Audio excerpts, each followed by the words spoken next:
그러다 보니 후궁도 많이 뒀죠. 공신의 딸들을 후궁으로. 그래서 인빈, 경빈, 창빈 무슨 빈들이 많아서 옛날 드라마 여인천하도 인기를 끌었었죠. 그래서 그렇게 많이 휘둘리다 보니까, 자식도 많다 보니까 정말 스트레스를 엄청 많이 받았습니다. 스트레스를 받고 힘도 들고 해서 병이 들었을 때 그때마다 장금이가 음식으로서, 사실 아무리 몸에 좋은 보약 녹용이고 하더라도 매일 한약 먹기가 쉽지 않죠. 저도 매일 못 먹습니다. 임금도 마찬가지예요. 그럴 때 몸이 병도 낫게 해주고 기운도 나게 해주는 맛있는 음식을 만들어주니까 얼마나 좋겠습니까? 그래서 장금이가 물론 침, 뜸, 진찰 뭐든 잘했지만 특히 왕에게 맞는 음식으로서 치료를 했다. 그래서 그런 사람을 바로 뭐라 그러느냐, 식의라고 합니다. 환자의 체질과 몸 상태에 맞는 음식을 먹도록 해서 음식을 먹을 수 있도록 해주고, 또 병에 걸렸을 때는 그 병의 치료에 도움이 되는 음식을 먹도록 해주고, 해가 되는 음식을 피하도록 해주고, 그런 의사를 음식식자 식의라고 합니다.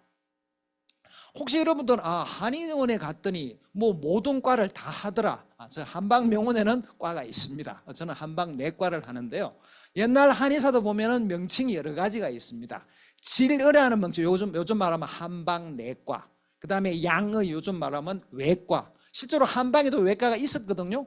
쭉 보면 임진왜란 때 이순신 장군의 군대라든가 우리나라 군인들 다치면 누가 치료했겠습니까? 그때 양의사 없었어요. 한의사가 치료했습니다. 한방외과, 그 다음에 한방부인과, 아과는 한방소아과, 이 과가 다 있습니다. 그리고 한의사죠. 옛날 조선시대 때 의사를 명칭을 여러 가지 붙였는데, 특히 세조 임금도 의학에 밝았습니다. 왜냐? 세종대왕께서 당뇨병과 합병증으로 워낙 병을 많이 앓았기 때문에 그 병 구안을 지도를 누가 했느냐? 세조 수양대군이 했거든요. 의들을 데려가면서. 그래서 책을 지은 그 책에 보면은 한의사의 등급을 8가지로 나누었습니다. 그 중에 첫 번째가 뭐냐? 마음심자 심의, 환자의 마음을 편안하게 해주는 의사. 모든 의사가 다 그래야 되는 거죠. 근데 그 두 번째가 뭐냐? 음식식자 식의입니다.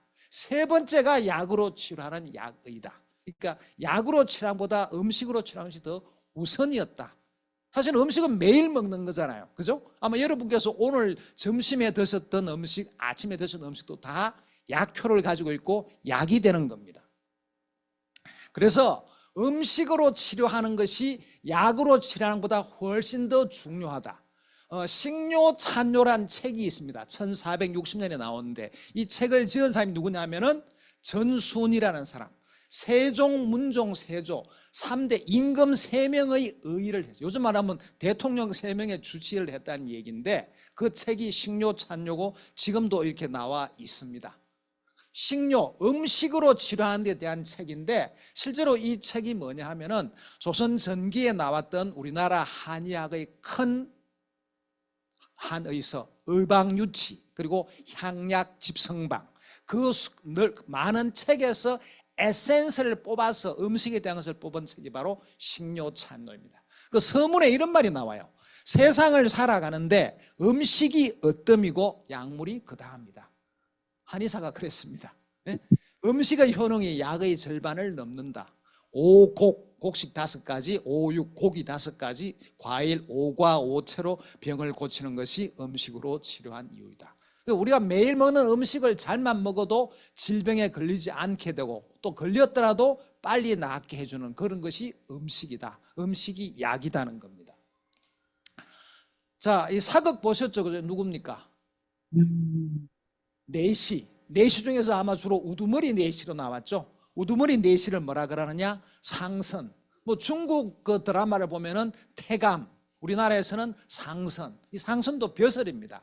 한 250명 되는 궁중의 내시 우두머리를 상선, 상선 영감 그러는데, 2명이 있어요. 한 명은 내시 전체의 행정 책임을 보는 사람이고, 또 한 명은 수락관을 지휘 감독하는, 왕이 드시는 음식을 총괄 책임하는 사람이 바로 상선입니다. 자, 글자를 보시면 상선자 선자가 이것이 음식선, 반찬선 그런 뜻입니다. 음식 전문가예요.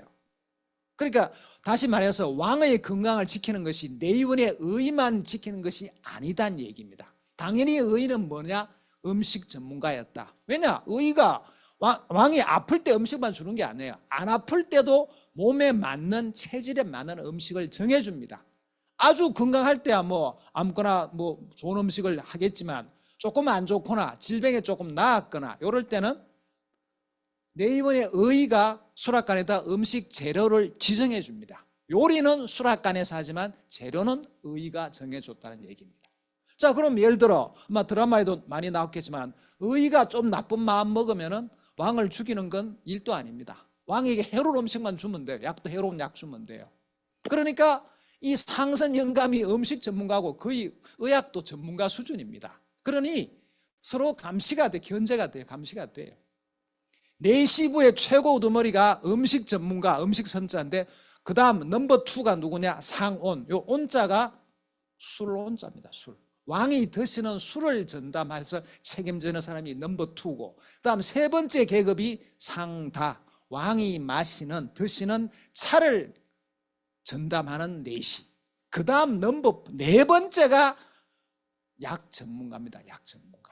약보다도 차 위에 술 위에 음식 전문가가 벼슬이 높았다는 얘기입니다. 그만큼 왕이 드시는 음식이 중요하다는 얘기입니다. 자, 식의란 말이 나오는데요. 이게 한 3000년쯤 전에 중국 주나라 때 벼슬 명칭이기도 했습니다. 그때는 의사가 아니고 그냥 관리로서, 말단 관리로서 왕의 음식을 돌보았는데 요즘 제가 말씀드리는 음식으로 치료하는 수준의 식의는 사실은 당나라 때 명의 손사막이라는 사람입니다. 이렇게 생기신 분입니다. 자, 이거 숫자를 한번 보세요. 581682. 1400년쯤 전에 무려 102살까지 살았습니다.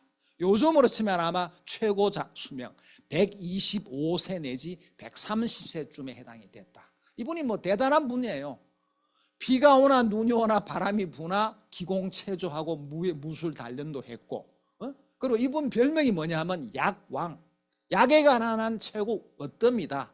이분이 지은 책이 뭐냐 하면 천금방, 사람의 목숨은 천금같이 귀하니까 전체 한약 처방을 모은 책입니다. 천금방.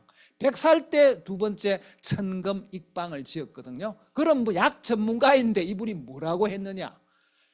물어 치료를 하고자 하면 먼저 음식으로 치료하고 음식으로 치료해서 낫지 않으면 뒤에 약을 써라.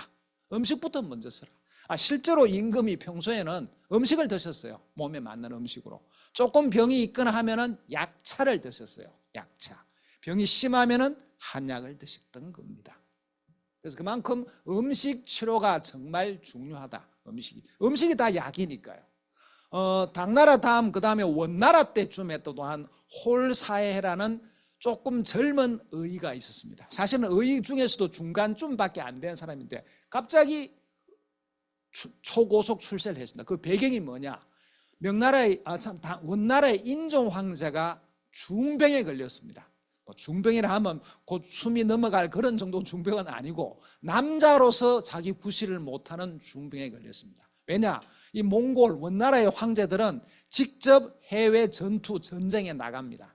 직접 싸우지는 않지만은 그리고 가서도 늘 술을 마시고 또 어떤 나라를 정복하게 되면 그 나라의 왕비나 공주나 후궁들을 또 자기 밑으로 넣고 이래서 늘 술을 마시고 힘들게 살다 보니 병에 걸렸습니다. 남자 구실을 못한다는 거죠. 그래서 모든 의를 여기다 집합을 시켰습니다. 야들아, 내가 지금 이런 병에 걸렸는데 누가 내 병을 치료하겠느냐? 네?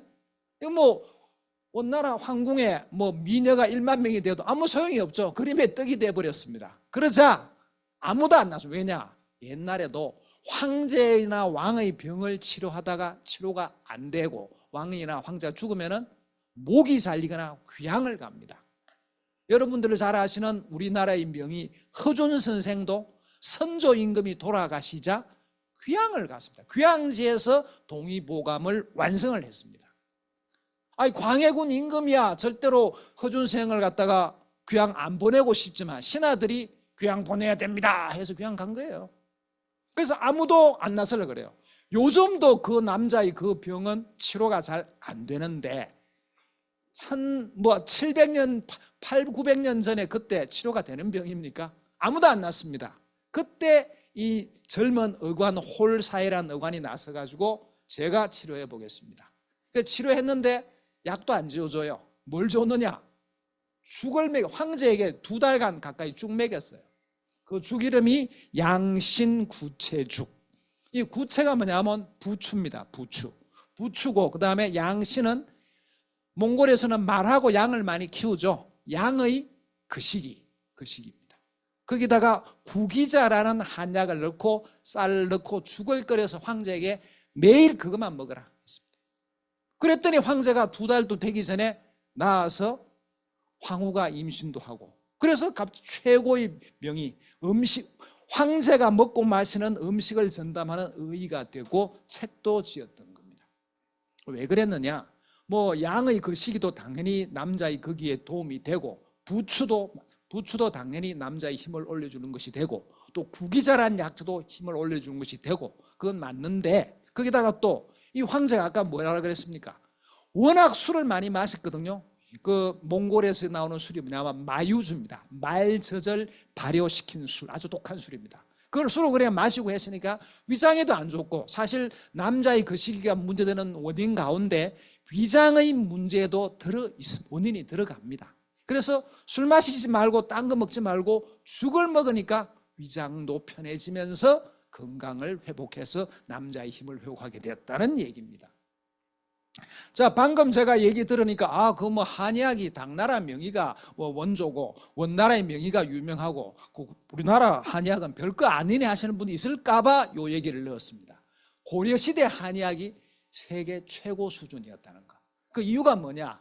바로 요분, 혹시 동방견문록이라는 책을 들어보셨습니까?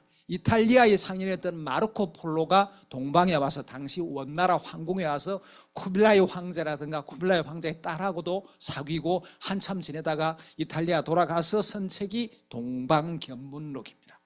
몽골족이 세운 나라 원나라가 가장 강성할 때의 황제가 바로 쿠빌라이 황제입니다. 징기스칸의 손자입니다. 징기스칸의 손자.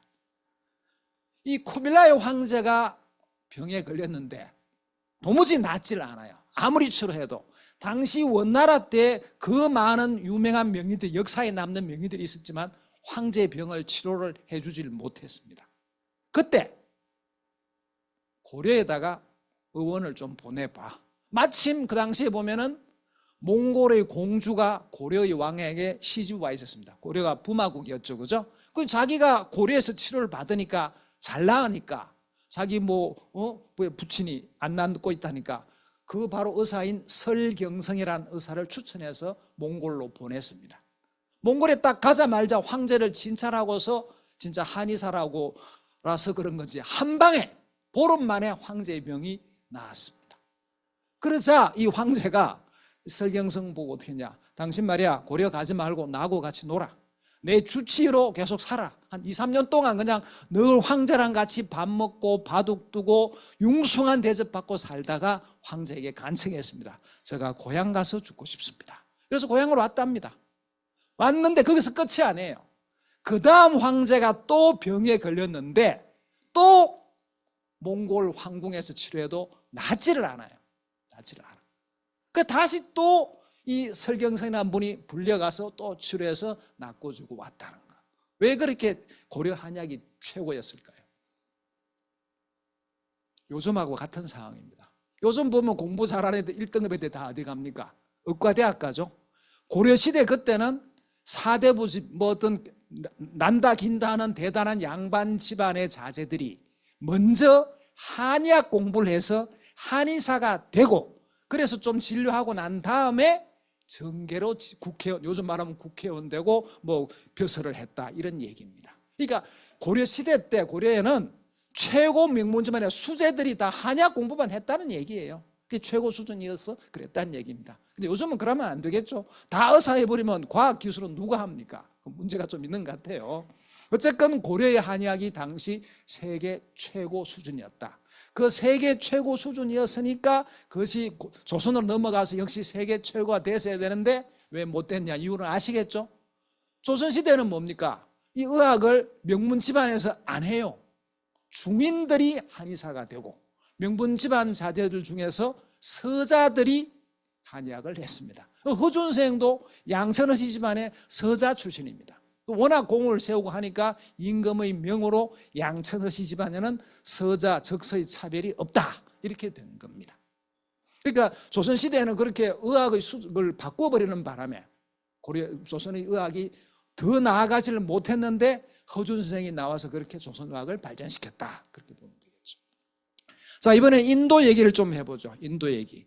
인도에 어떤 의학 수련생이 있었습니다.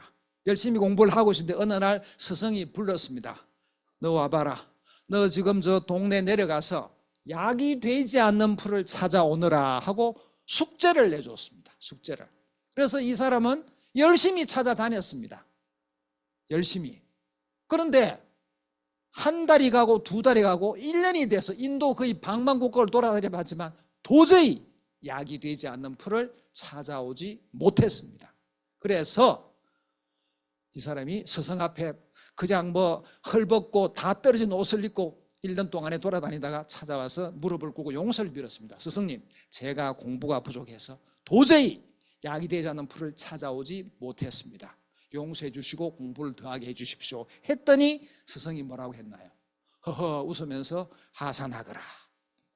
그 말은 인도 의사 자격증을 준 겁니다. 너 이제 됐다. 아시겠죠? 그 사람이 누구냐? 지바카. 바로 불교 경전에 나오는 분입니다. 바로 부처님의 주치, 인도에서는 의왕이라고 불리는 사람입니다. 그래서 그만큼 약이 되지 않는 풀은 없다는 것. 우리가 먹고 하는 과일, 채소, 과일, 곡식 약이 안 되는 게 없습니다. 자, 이번에는 요 버섯 얘기를 한번 해보죠. 버섯 얘기. 옛날에 어느 절 아래 동네 사하촌, 요즘 같은 바로 요 밑에 동네겠죠. 그 있는 주부님들이 좋은 날에 마실을 놀러 갔습니다. 바로 절 근처 어디 경치 좋은 곳에 놀러 가서 도시락을 까먹으면서 남편 흉도 좀 보고 놀다가 이제 집에 갈 때가 됐습니다. 집에 갈 때가 되니까 주부 본능이 드러났죠. 오늘 저녁 반찬을 뭘 할까 하고 생각이 드는 참에 딱 보니 주위에 버섯이 보였어요. 누구나 다 이 버섯을 따갔습니다. 따가서 집에 가서 찌개 하거나 뭘 하거나 버섯 요리를 다 해 먹었는데 그걸 먹은 사람도 누구나 할 것이다. 웃음이 그치지 않습니다. 하하하 계속 웃어요. 웃으면 복이 오고 웃으면 부교감식경도 항진돼서 암도 물리친다 그러는데 엔돌핀도 올라간다 그러는데 이 버섯을 먹고 나니까 웃음이 나. 그래서 버섯 이름이 뭐냐? 웃을 소자 소심입니다. 아니 조금씩 웃는 건 괜찮은데 계속 웃어보세요. 쉬지도 않고 잠도 못 자요. 그래서 어떻게 했겠습니까? 인근에 한의원 찾아가야죠. 가서 치료를 받고 침도 맞고 약을 먹어봤는데 낫지를 않아요. 어떻게 하겠습니까? 그중에 나이 좀 드신 분이 어떻게 했냐? 아무래도 우리가 절 근처 가서 딴 버섯을 먹었으니까 혹시 절 근처에 약이 있을지도 모른다. 그 절에 노스님을 찾아가서 한번 여쭈어보라. 그 스님이 찾아가서 여차지차 이렇게 해서 이렇게 됐습니다 하니까 스님이 그거 잘 모르겠는데 아무래도 그거 독버섯이 아닌가, 단풍나무 썩은 독을 먹은 버섯이 아닌가. 그래서 아마 독이 있으면은 반드시 근처에 약이 있을 것이다. 중국 무협 영화 보셨죠? 영화 보면 뭡니까? 악당들이 나중에 뭡니까? 독을 쓰게 되죠, 그죠? 요즘 우리나라 드라마에도 독을 쓰는 게 나오던데 독을 쓰는데 또 해독약이 반드시 있어요. 해독약이. 이제 동네 사람들이 찾아봅니다. 찾아보는데 도저히 약이 될 만한 게 없어요. 이파리도 씹어보고 열매도 깨물어보고 했는데 안 나요. 한참을 찾았으니까 다들 목이 마릅니다. 그 중에 한 사람이 그냥 우선 급해가 목이 마르니까 어디 땅에 황토물 거기에 진흙이 있고 그 물이 있어 그거라도 그냥 홀짝홀짝 마셨습니다. 마시고 나니까 웃음이 없어진 거예요. 바로 그 물이 뭐냐? 지장수였다는 지장수. 황토 진흙이 가라앉았던 물, 그게 지장수입니다. 지장수. 한때는 또 보면 우리나라에서 옛날에 나백이라 그래서 우황청심원을 만드는데 어떤 물을 만들었냐? 소환에서 대한 사이 절기에 눈이 내리는데 그 눈을 어디서 받느냐? 닭의 잔등에 쌓인 눈을 받았다. 그러니까 눈이 와도 얼마나 많이 오니까 닭이 처음에 눈을 털다가 그냥 눈 위에 받아요. 그래서 그 닭에 쌓인 눈을 모아가지고 단지에 모아놨다가 녹은 그 물을 납설수라 그럽니다. 납설수하고 지장수는 거의 동격이랍니다. 그 물로 가지고 우황청심원을 만들었더니 기막히게 죽어가는 사람도 살리고, 또 황제가 죽어갈 때 그 약을 먹으니까 잠시 깨어나서 유언을 하고 돌아가시더라. 그래서 조선시대 우황청심원, 바로 그 납설수로 만든 우황청심원이 조선, 일본, 중국에서 최고 인기 약이었어요. 중국에도 그만한 약이 없다는 겁니다. 왜? 우황청심원에 주던 약재가 우황하고 사향인데 조선에서 나오는 우황의 약효가 제일이었다. 그래서 중국에서도 조선에서 만든 우황청심원이 최고다, 그렇게 했던 겁니다. 바로 그 납설수가 지장수고, 지장수가 나온 데가 뭐냐면은 아주 햇빛이 달도는 남향의 야드막한 산에 땅을 갖다가 한 2자 깊이, 60cm 2자 깊이를 파봤을 때 그게 황토가 있고 거기다가 물을 딱 부으니까 그 물이 가라앉고 남은 물, 그 물이 바로 지장수다. 요즘은 그 오염되지 않은 땅이 없어요. 없으니까 구할 수가 없죠. 그래서 아마 지장수가 있다면 정말 얼마나 좋겠습니까? 정말 말 그대로 신토불이, 이 땅에서 난 뭘 먹고 중독이 됐으면 먹으면 나으니까 걱정할 필요가 없는데 없어요. 구할 수가 없습니다. 대신에 그러면 그래도 해독 효과 있는 물이 무슨 물이냐 하면은 요겁니다. 생숙탕. 이게 뭐 괜히 어려워 보이고 하는데 아주 간단합니다. 찬물하고 뜨거운 물을 섞어 놓은 겁니다. 간단하죠? 찬물이 생이고 이건 물은 숙이에요. 그런데 섞는 방법을 잘 아셔야 돼요. 자, 찬물을 먼저 부을까요? 뜨거운 물을 먼저 부어야 될까요? 왜 그렇죠? 이유가 뭐죠? 뜨거운 물은 위로 올라간다. 그거 잘 아시네. 맞습니다. 이 생숙탕을 다른 말로 하면은 음양탕입니다. 뜨거운 거, 따뜻한 것은 양이고 찬 것은 음이고, 모든 것이 다 음과 양으로 나눌 수가 있으니까 뜨거운 성질, 양적인 것은 위로 올라갑니다. 올라가는 거예요. 음적인 것은 내려옵니다. 그러니까 뜨거운 물을 먼저 컵에 따르고 반쯤 따르고 그 위에 찬물을 따르면 뜨거운 물은 올라오려 그러고 찬물은 내려가려니까 잘 섞이겠죠. 그런 성질입니다. 뭐 생강차는 언제 마시면 좋으냐? 아침에 마셔라. 밤에 마시는 건 좋지 않다. 왜냐? 생강이 따뜻한 성질이고 밖으로 발산시키는 것이고 양적인 성질이니까 낮에, 아침에 마셔서 낮에 활동할 때 도움이 되는 거지. 밤에는 잠을 잘 자야 되는데 밤늦게 생강차를 마시면 몸이 화끈화끈해지면 잠자는데 방해가 되겠죠? 그게 좋지 않아요. 모든 음식은 제때 먹어야 될 때가 있고 한 건데 또 섞어야 될 때 어떻게 섞느냐 방법이 바로 뜨거운 거 먼저, 찬 거 먼저. 그래서 섞어 먹는 것이 가장 좋다는 얘기입니다.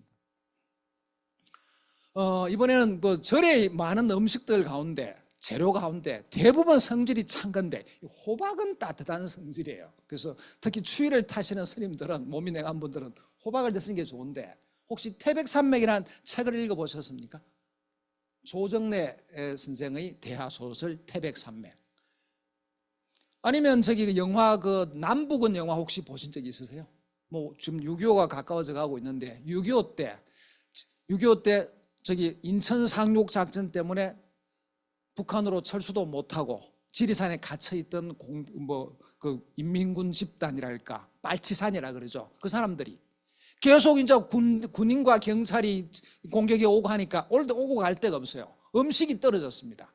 음식도 떨어져서 늘 보급 투정에 나서고 한다는 얘기가 요 태백산맥에 나오는데, 음식만 떨어진 게 아니에요. 약품 보급도 떨어졌습니다. 누가 보급해 줍니까? 딱 갇혀 지내는데 산에서, 그죠? 그러니 군인하고 경찰하고 전투를 하면 수류탄 대포에 맞고 총에 맞고 뭐하고 파편상 뭔가 상처가 입죠. 약이 없어요. 약이 없어. 정말 우리가 나 빨간 약 그랬던 머큐로크롬 소독약도 하나도 없어요. 그러니까 인민군 병사들은 다쳐서 팔이 잘리거나 뭐 찢어지거나 다치거나 해서 오는데 명색이 의사라는 의무과장이 해줄 게 아무것도 없는 거야. 어쩔 수 없이 그냥 뭐 밭에 어디 널려있던 호박, 이 호박을 따와서 가져오라 해서 그걸 호박 속을 파서 그걸 절구에 찧어가지고 환자가 아프다가 다치고 팔이 뭐 깨지고 찢어지고 한 데다가 턱 갖다 준 것밖에 없어요. 근데 신기하게 나왔다는 얘기가 요 태백산맥에 나옵니다. 의사가. 근데 의사는 신기할지 몰라도 한의사는 별로 안 신기합니다. 왜냐? 한의학 책에 호박이 총상, 화약상, 파편상을 치료한다는 게 공부한 한의사라면 다 알거든요. 호박이 약이에요.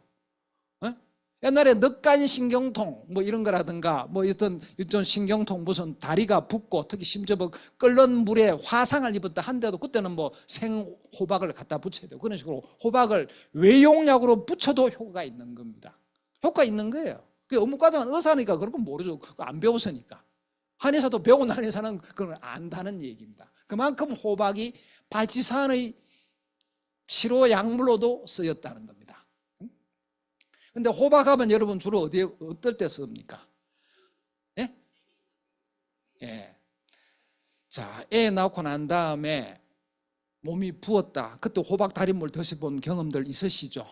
자, 그런데 산 후에 몸이 부었는데 호박 달인물 마시면 다 부기가 빠질까요?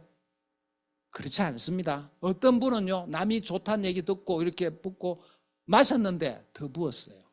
더 부어서 찾아오는 분도 한방병원에 옵니다. 왜 그럴까요? 자, 이 호박의 맛이 어떤 맛입니까?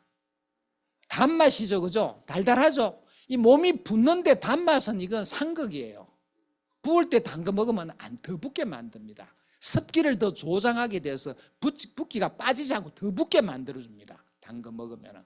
예? 그래서 사실은 맞지 않는데 바로 이 호박이 노란색이죠, 그죠? 이 노란색. 이 노란색이 보면은 한약에서는 비장의 색깔입니다. 그래서 우리가 아프고 난 다음이거나 아프고 있을 때 호박죽을 먹으면은 호박이 영양도 풍부하지만 베타카로틴 성분도 들어있고 영양도 풍부하지만 소화를 잘 되게 해줘요. 비장을 도와주니까 소화를 잘 되게 해줍니다.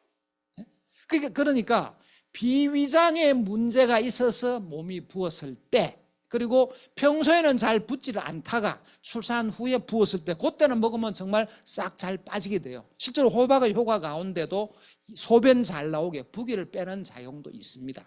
그러나 평소에도 늘 잘 붓던 사람이야. 혹은 평소에 좀 비만한 편이었는데 임신하고 더 부었다. 호박 달인물 마셔봐도 부기가 빠지지 않습니다. 더 부을 수도 있습니다. 평소에 안 붓던 분, 또 비위장이 허약해서 부종이 생긴 분들에게는 정말 좋은 약이 되는 겁니다. 자, 방금 말씀드렸지만은 무슨 음식이든 약효가 없는 것이 없다는 거. 그래서 약식동원이다. 특히 뭐 마늘이든 매실이든 이런 것든 뭐 팥, 녹두든 정말 좋은 약이 되는 음식입니다. 자, 이제 곧 장마철이고 덥고 습기 차고 할 때 정말 좋은 음식이 뭐냐? 바로 녹두입니다. 녹두. 바로 더위를 물리치고 습기를 없애주는 약이 되는 음식입니다. 그래서 음식만 잘 먹어도 약효를 가지고서 질병을 예방도 하고 치료도 할 수 있다는 거. 약식동원을 기억을 잘 하시기 바랍니다. 자, 그러면 음식을 먹으면 질병에 안 걸리게 하나? 안 걸리게 할 수 있습니다. 바로 그런 것이 면역인데 뭐 면역이 한의학에도 면역이란 그 말은 안 나오지만 질병을 예방하거나 물리치는 힘이 있는 것이 한의학에도 있습니다. 나쁜 바이러스나 세균 이런 것은 한의학에서는 사악할 사자 사기라고 합니다. 이 사기가 몸으로 들어올 때 이걸 막아주는 방하는 힘을 갖다가 발을정자 정기라고 합니다. 바로 이 정기가 요즘 말하면 면역력이다. 즉 다시 말하면 정기가 강한 사람은 면역력이 강해서 질병에 잘 안 걸린다. 아마 여러분 옛날에 뭐 사스가 왔다, 메르스가 왔다, 코로나가 왔다 할 때 잘 안 걸리는 사람들 있겠죠, 그죠? 건강한 사람들, 면역력이 강한 사람이고 정기가 강한 사람이다. 그럼 한약에서는 어떤 것이 면역력이냐? 바로 오장 가운데서 폐, 비장, 신장이 다 면역력에 관계하는 겁니다. 직접 싸우는 것은 폐의 기입니다. 기. 그걸 갖다가 위기라고 합니다. 정기 가운데서 위기. 요 위자가 보시면은 방위할 위자, 지킬 위자입니다. 바로 직접 싸우는 거. 그래서 코로나 같은 거 무슨 뭐 독감이든 감기가 왔을 때 직접 싸우는 것이 바로 폐의 위기가 가장 먼저 싸우는 것이고 또 그게 싸우려고 해도 근본이 있어야 되겠죠, 그죠? 먹어야 됩니다. 안 먹고 먹지 않고서 싸울 힘이 만들어지지 않습니다. 그래서 비장, 그래서 비장은 태어나서 우리가 먹어서 기운을 만드는 곳이다 해서 후천의 근본이다라고 합니다. 그 다음에 선천, 신은 뭐냐면은 태어날 때부터 부모로부터 물려받은 건강 유전자를 가지고 있는 곳이 바로 한양에서는 신장이라고 하고 호르몬이 신장에 포함이 됩니다. 그래서 요 세 장이 다 튼튼해야 면역력이 강하다, 그렇게 말할 수가 있습니다. 그러면 면역력이 약해지는 요인은 뭐냐? 첫째, 태어나기를 약하게 타고나면 태어나기를 오래 살지도 못합니다. 몇 년 전인가 이제 드라마 철인왕후라고 나온 게 있는데, 조선시대 고종임금 바로 앞에 임금이 철종이죠, 그죠? 강화도에서 그냥 왕족으로서 부모 다 죽고 형제들은 다 역적으로 몰려 죽고 혼자 살아남아서 그냥 나무집 일해주고 나무를 뭐 해와서 팔아먹고 살고 이랬는데 졸지에 왕이 됐죠. 강화도령 궁에 임금되고 14년 만에 죽었습니다. 또 후궁도 많았어요. 술도 많이 마시고. 근데 놓은 자식들이 2살, 3살 넘긴 자식이 없어요. 딱 하나밖에 없어요. 그 딸도 15살에 시집가서 석 달 만에 죽었습니다. 박영효라는 사람 분인테 시집을 갔는데. 왜냐? 아버지가 부실했기 때문에 유전자가 약했다. 면역력이 약해서 그랬던 겁니다. 선천적으로 허약하면은 질병에도 잘 걸립니다. 그건 어찌할 수가 없어요. 이미 태어나 버렸으니까. 그 다음에는 뭐냐? 만성적으로 질병에 많이 걸린다. 뭐 대표적인 것이 뭐 당뇨병, 뭐 고혈압 이런 거죠. 대표적인 게 당뇨병입니다.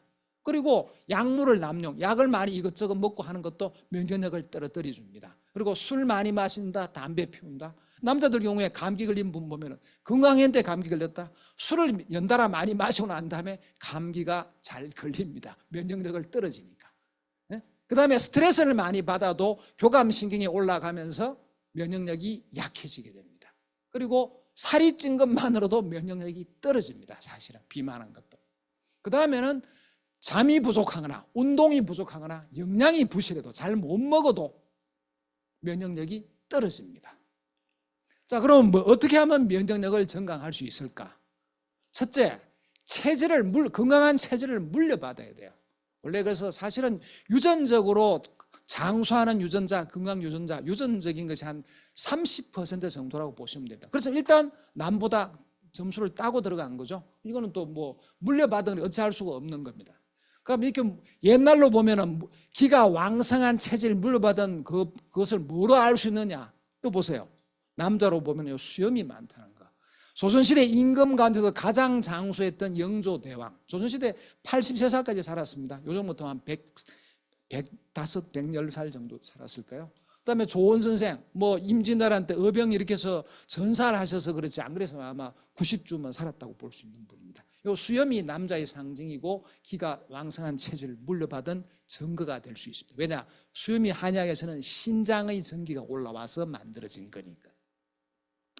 그 다음에는 태어난 다음에는 뭐냐? 양생법. 이게 건강법이라고 아까 말씀을 드렸었죠. 건강법을 잘 지키는 생활. 즉 방탕에 막 술 마신다, 잠을 안 잔다 이것이 아니고 절제된 생활, 휴식적인 생활을 잘 했다. 조원 선생 같은 사람은 선비로서 정말 절제된 생활을 잘 했고 운동을 늘 했고, 이분은 또 집이 가난해서 낮에는 농사 짓고 밤에 공부했습니다. 주경, 야동. 바로 그게 운동이 되었던 거죠. 운동을 해야 면역력이 증강이 됩니다. 그 다음에 마음을 또 잘 다스려야 돼. 정신력이 있거나 끈기, 아니면 유머가 있거나 또 음악을 즐겨서 음악을 마음을 편안하게 하거나, 그래서 마음을 편안하게 가질 때 면역력이 증강되는 것으로 봅니다. 그 다음에 또 뭐가 있느냐? 보약을 먹는 거. 보약이 바로 우리 몸에 있는 기, 혈, 양을 보충하는 겁니다. 영조대왕도 몸이 좀 허약한 편이 되었었는데 한 50 중반부터 한 60 중반까지 한약을 10년 동안 먹었습니다. 그 중에 뭐냐? 바로 요게 들어가 있습니다. 이게 뭐죠? 인삼. 근데 왕이 드셨던 인삼은 실은 요즘 말로 하면은 산삼이에요. 산삼, 인삼이 들어간 이중탕이라는 처방을 한 10년 좀 드시고 몸이 아주 좋아졌다고 했습니다. 스스로도. 그 다음에 약이 없으면 그 다음에 음식을, 몸에 보양이 되는 음식을 먹어야 돼요. 그 중에서는 체질에 따라서 양기를 돕는 음식, 음기를 돕는 음식, 주로 고기 종류를 먹어야 됩니다. 이 조원 선생도 나중에 뭘 먹었느냐? 조선시대 소는 굉장히 비쌌습니다. 농사를 짓는 도구니까. 소고기 값은 거의 금값입니다. 왕이나 아주 대갓집이나 아주 고급 장사치들만 먹을 수 있었는데 바로 이 조원 선생은 뭘 먹었느냐? 율곡선생이 돌아가시고 나서 후율정사를 짓고 제자들을 가르쳤는데 몸이 허약해지니까 제자들 건강을 염려해서 만든 것이 바로 요겁니다. 자세히 보시면 뭐 같아 보입니까? 뭐 시커먼 수건 같아 보이죠? 소의 위장, 양이라는 겁니다. 소의 위장. 그러니까 소고기는 정말 금값처럼 비쌌는데 소의 위장은 쌌습니다. 그래서 푸주간에 가서 거의 헐값에 소 위장을 사와서 그걸 거기다가 인삼밭에 가서 어디 뭐 솎아내는 그런 떨어진 인삼 같은 걸 좀 얻어오고 싸게 싸오고 밤 대추 넣고 끓인 것이 양탕, 요즘 말로 하면 양곰탕을 먹여서 또 제자들을 건강하게 만들고 또 이 조원생 집안에는 매년 농사철이 되면은 이 양곰탕을 큰 솥에 끓여가 나눠 먹으면서 농사를 지었다. 400년 전통의 양탕이었습니다.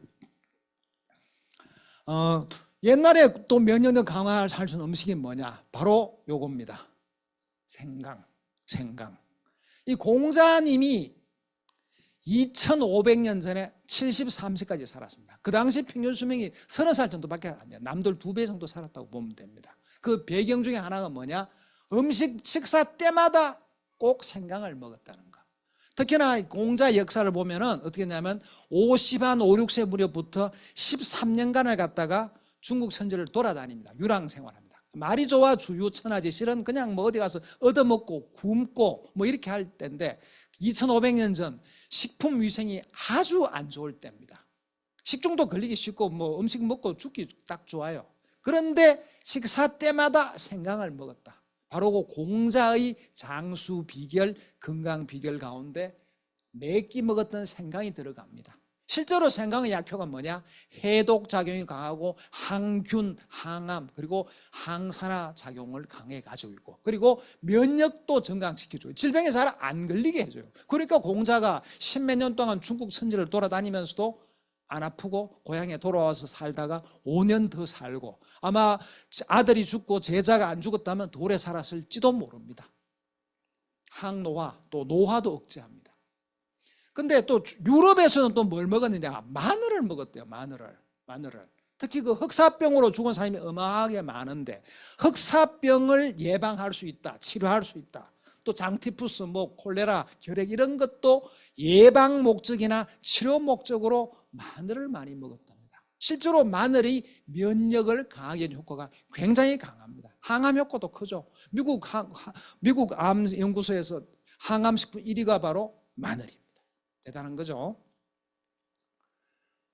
자, 그럼 이번에는 세계적인 장수촌에서 장수하는 분들이 먹었던 음식을 알려드리죠. 훈자마을, 히말라야 훈자마을. 여기 뭡니까?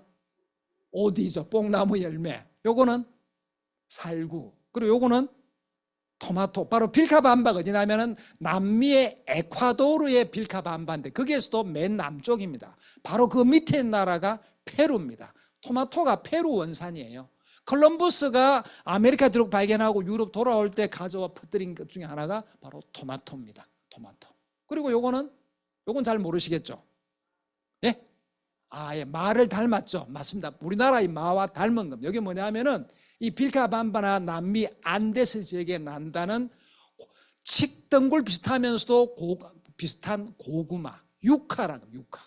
뭐 빌카밤바는 이것 말고도 감자도 많이 나고 파파야, 망고 뭐 온갖 게 많이 나고 콩도 많이 먹지만 제가 이걸 넣었는데 유카라는 거. 뭐 우리나라의 마와 비슷한 그 채소입니다. 그리고 조지아. 여기는 어디입니까? 저 카프카스 지역, 유럽과 아시아에 바로 연결되는 부위, 카스피해 뭐 그쪽 있는 거기입니다. 카프카스 지역. 그게 조지아. 옛날 이름이 그루지아. 이름 바꿔서 조지아인데 거기 특산물이 뭐냐? 포도하고 포도주입니다. 레닌의 고향이 바로 여기예요. 레닌도 이 포도주를 먹고 실제로 이게 8,000년 전에 포도주를 만들던 압착기가 발견되었다. 세계적으로 유명한 포도의 고향이고 포도주의 원산지입니다. 요거는 뭐죠? 자두. 자, 그래서 이 마을에서는 사람들이 이런 걸 주로 먹으니까 아프지를 않으니까 의사가 필요가 없어요. 의사 있다면 굶어 죽을 거예요. 쉽게 말하면 이런 음식들이 다 면역 작용이 워낙 강한 음식들이어서 질병에 걸리지를 않으니까 의사가 필요 없다. 뭐 좀 더 정확하게 말한다면 옛날에 의사가 없을 때부터 이런 걸 먹고 살아서 의사가 있을 필요가 없었겠죠. 그죠? 특히나 이 두 곳은 조그마한 마을 단위로 몇천 명 단위로 조그마한 곳이고, 특히나 이 훈자 마을은 외딴 마을입니다. 알렉산더 대왕의 군대가 인도 원정 왔다가 패하고 돌아가면서 폐잔병 남은 장교 3사람과 그 부인이 처음 거기서 살아서 만든 곳이 왕국이 훈자 왕국입니다. 훈자 왕국이긴 한데, 자 보세요. 음식들 중에 좀 특징이 있는 것 같아 보이지 않습니까? 요 까만색, 요 노란색, 빨간색, 포도도 뭐 검붉은색, 그다음에 자두도 요 색깔. 이 색깔이 있죠, 그죠? 색깔이는, 이 색깔이 왜 생기죠? 색소거든요, 색소. 아마 여러분이 드시는 채소하고 과일 가운데는 이렇게 색깔이 있는 게 많을 거고, 그게 더 약효가 더 좋습니다. 바로 그런 걸 뭐라 그러냐? 파이토케미칼이라고 합니다. 파이토케미칼. 그게 뭐냐 하면은 식물이 자기를 공격하는 것도 스스로 보호하기 위해서 만드는 화학 물질입니다. 비, 바람, 자외선, 그리고 뭐 어디 해충, 뭐 박테리아, 뭐 세균, 미생물 이런 것들이 끊임없이 식물이나 이 과일을 공격을 합니다. 그래서 스스로 방어하기 위해서 만들어낸 것이에요. 그런데 그게 바로 우리 사람에게는 화학적으로 아주 좋은 약이 되는 약효를 가진다. 바로 그런 파이토케미칼의 대부분은 뭐냐? 항산화 작용을 가지고 있는 슈퍼푸드가 되는 겁니다. 바로 이 다음에 나오지만, 이런 색깔 있는 음식이 정말 몸에 좋은 음식이다. 뭐 특히 노란색, 뭐 호박도 아까 말씀드렸지만 베타카로틴이 있어가지고 폐암을 예방하는 채소가 됩니다. 색깔이 있는 거. 자, 그래서 이 색깔이 주로 어디에 많이 침착될까요? 요 과일의 속에 많으니까 끝에 껍질에 많겠죠. 그래서 과일과 채소를 껍질째 먹으라고 하는 겁니다. 실제로 이 훈자 마을 사람들은, 이 사람들이 정말 무슨 연구를 했다고 껍질에 파이토케미칼이 많다, 항산화 물질이 든 색소가 많다는 알았겠습니까? 몰랐어요. 그 어떻게 했느냐? 이 사람들은 외딴 곳에 살아요. 자기들 인종이 인도 근처에 있는, 바로 어디냐면은 파키스탄의 수도에서도, 이슬라마바드에서도 북쪽으로 750km 떨어진 외딴 곳에 있습니다. 산악지대에 살아요. 분지에서. 남들에게 발견되면 이민족으로 해서 죽습니다. 그래서 숨어 살았어요. 자급자족했습니다. 양식이 부족해요. 2500m 산악지대 사니까 음식이 잘 생기겠습니까? 부족하니까, 먹을 게 부족하니까 어쩔 수 없이 껍질째 다 먹었는데, 하나도 안 버리고 먹었는데, 그게 바로 건강에 도움이 되고 장수하게 해줬다. 세계적인 장수철이 된 배경이 바로 그거기도 했습니다. 어쨌건 이렇게 색깔 있는 음식들을 딱 먹으니까 이것이 바로 면역작용이 워낙 강한 음식들이어서 질병에 안 걸리니까 의사가 필요가 없게 됐다는 얘기입니다. 그럼 요즘의 면역력 강한 음식은 뭐가 있을까? 지난 2003년도 사스가 유행을 했을 때 미국의 농부부하고 넷슬 연구센터 연구를 해봤더니 셀레리움이 면역력이 강하다는 거. 셀레리움. 실제로 쥐에다가 셀레리움이 결핍된 쥐, 부족한 쥐에다가 감기 바이러스를 주입했더니 쥐가 혹독하게 감기를 오래 앓더라는 걸 발견을 했습니다. 그래서 셀레리움이 든 음식을 먹는 게 좋다. 어디에 많으냐? 고기에 주로 많이 들어있어요. 그리고 생선, 조개, 계란, 그 다음에 식물 중에서는 마늘, 참깨, 호두, 이런 것이 면역력을 강하게 해주는 셀레리움이 많이 들어있는 음식이다. 그리고 2015년도에 메르스가 나왔을 때 WHO 세계보건기구에서 역시 셀레리움이나 엽산이나 오메가3 지방산이 많이 든 음식을 먹는 것이 면역력을 강하게 해준다, 이렇게 보고를 했습니다. 뭐 정리해 보자면 실제로 항산화 성분이 함유된 음식을 먹는 것 자체가 면역력을 올려주는 겁니다. 그 항산화 성분이 어떤 성분이냐? 폴리페놀입니다. 폴리페놀 가운데 종류가 플라보노이드, 안토시아닌, 이건 포도에 들어있죠. 카테킨, 녹차에 들어있는 것이고, 퀘르세틴, 양파 껍질에 많이 들어있죠. 그다음 레스베라트롤, 포도에 들어있는 거, 이소플라본, 콩에 들어있는 거. 이런 성분들이 항산화 성분이고, 그런 것들이 면역력을 강하게 해준다는 겁니다. 그리고 비타민도 비타민 C하고 비타민 E가 대표적인 항산화 비타민이고, 카로틴 이것이 우리 몸에 들어가면 비타민 A가 됩니다. 이것도 항산화 성분이 되고, 라이코펜 이건 어디 많으냐면 토마토에 많은 겁니다. 라이코펜. 그리고 미네랄 중에서도 망간이나 굴이나 아연, 철, 그리고 셀레늄 이런 것이 들어간 미네랄이 바로 항산화 미네랄입니다. 이런 성분들이 많이 든 음식을 먹는 것이 면역력을 강화할 수 있다라고 현재 연구가 되었습니다. 자, 이번에 이제 슈퍼푸드인데, 슈퍼푸드란 말이 나온 것이 2004년, 한 20년밖에 안 됐습니다. 프렛 박사라 그래서 미국에서 영양, 노화, 식품 분야의 권위자입니다. 이분이 썼는데 나는 슈퍼푸드를 먹는다, 이런 책을 냈습니다. 그래서 그때부터 슈퍼푸드란 말이 세계적으로 나왔는데, 그 어떻게 시작됐느냐? 세계적인 장수촌의 식단을 분석을 해서 공통식품을 찾아낸 것이고, 그래서 노년까지도 건강을 유지하려면, 즉 요즘 말로 하면은 무병장수하려면은 골라 먹어야 된다. 아주 이 사람이 서양 사람인데 한의학적으로 맞는 사람이에요. 체질에 맞는 음식을 골라 먹어야 된다는 얘기를 했습니다. 여기 세계적인 장수촌 식단을 했는데 그 원조가 아까 어디라 그랬죠? 히말라야의 훈자 마을입니다. 훈자 마을 하시면 여러분 잘 모르시겠는데 히말라야 쪽이거든요. 바로 그 근처를 갔다가 신라 때 해초 스님도 지나갔던 비단길 근처입니다. 비단길 근처예요. 그리고 고려 때의 장군이었다가 고구려의 장군이었다가 당나라에 가서 장군이었던 고선지 장군이 활동했던 무대도 바로 그 근처입니다. 그 근처예요. 이 훈자 말이 유명해지게 된 게 벌써 한 100년 가까이 돼 가는데, 1920년에 인도의 영양연구소장으로 부임한 박사라는 사람이 인도에 와보니까 소문을 들었어요.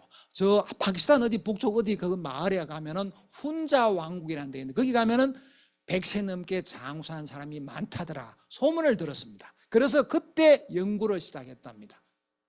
쥐를 가지고 실험을 했는데 한 그룹은 영국의 음식만 먹여서 키우고, 한 그룹의 쥐는 인도 음식으로 가지고 키우고, 한 그룹은 혼자 마을 음식을 가지고 키워봤답니다. 1년이 지났을 때 영국의 음식으로 키운 쥐들은 싹 다 죽고 한 마리도 안 살았대요.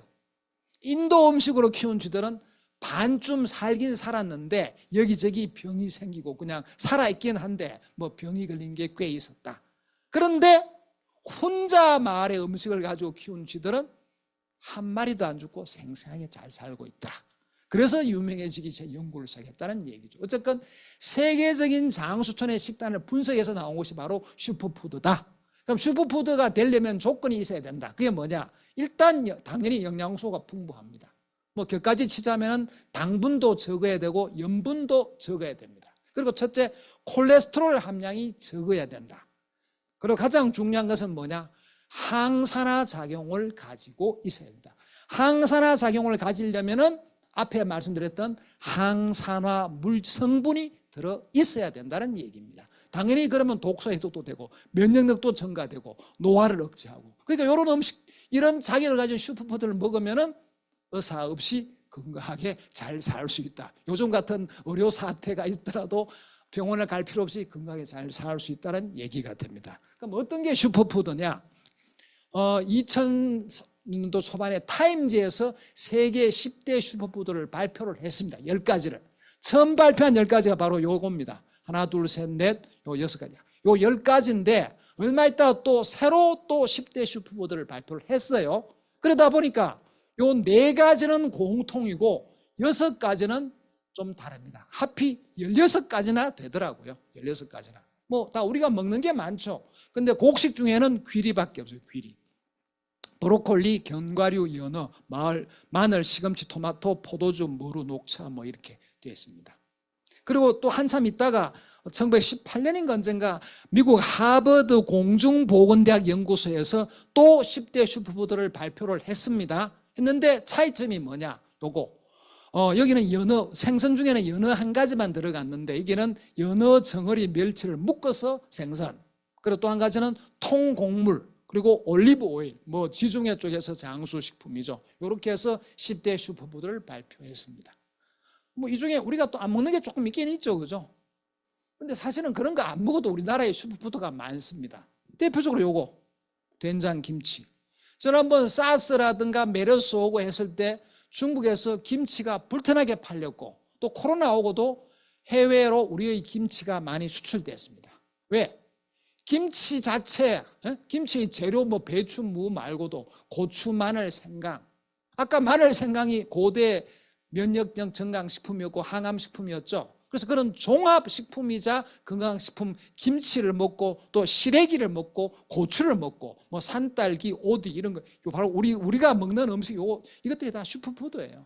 견과류 뭐 우리 잣호두 있죠. 그러니까 수입된 거 아닌 외래종 아닌 것 중에도 우리가 먹는 것 순수 우리가 먹는 것도 보면은 그만큼 슈퍼푸드에 할 만한 것이 많다는 걸 알 수가 있는 겁니다. 우리 것만 잘 먹어도 건강하게 장수할 수 있는 겁니다.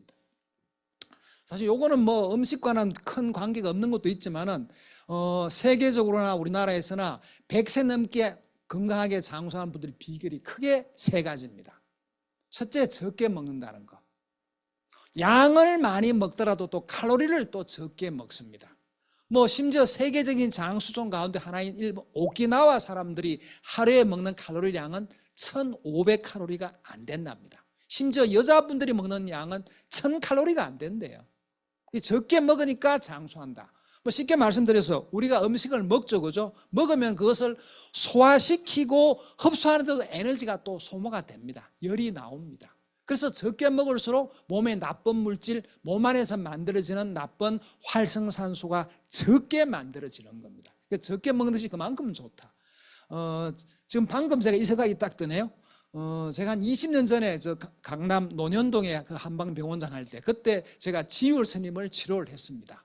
지율 스님이 56일간 단식하고서 뭐 청와대랑 합의를 보고 오셨던 데가 바로 강남 한방병원이었습니다. 학동역 있는데 그게 제가 한 일주일 한 2주간 치료하다가 이제 좋아져서 또 나가시게 됐는데 근데 그분이 보니까 특별한 물을 드시고 있더라고요.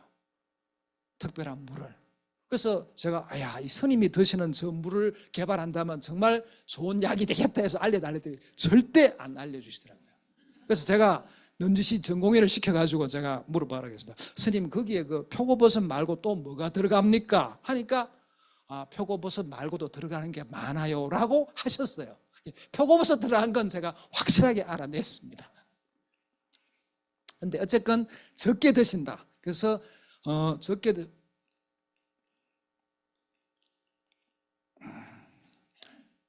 드시면서 바로 잡아주시면 되고요.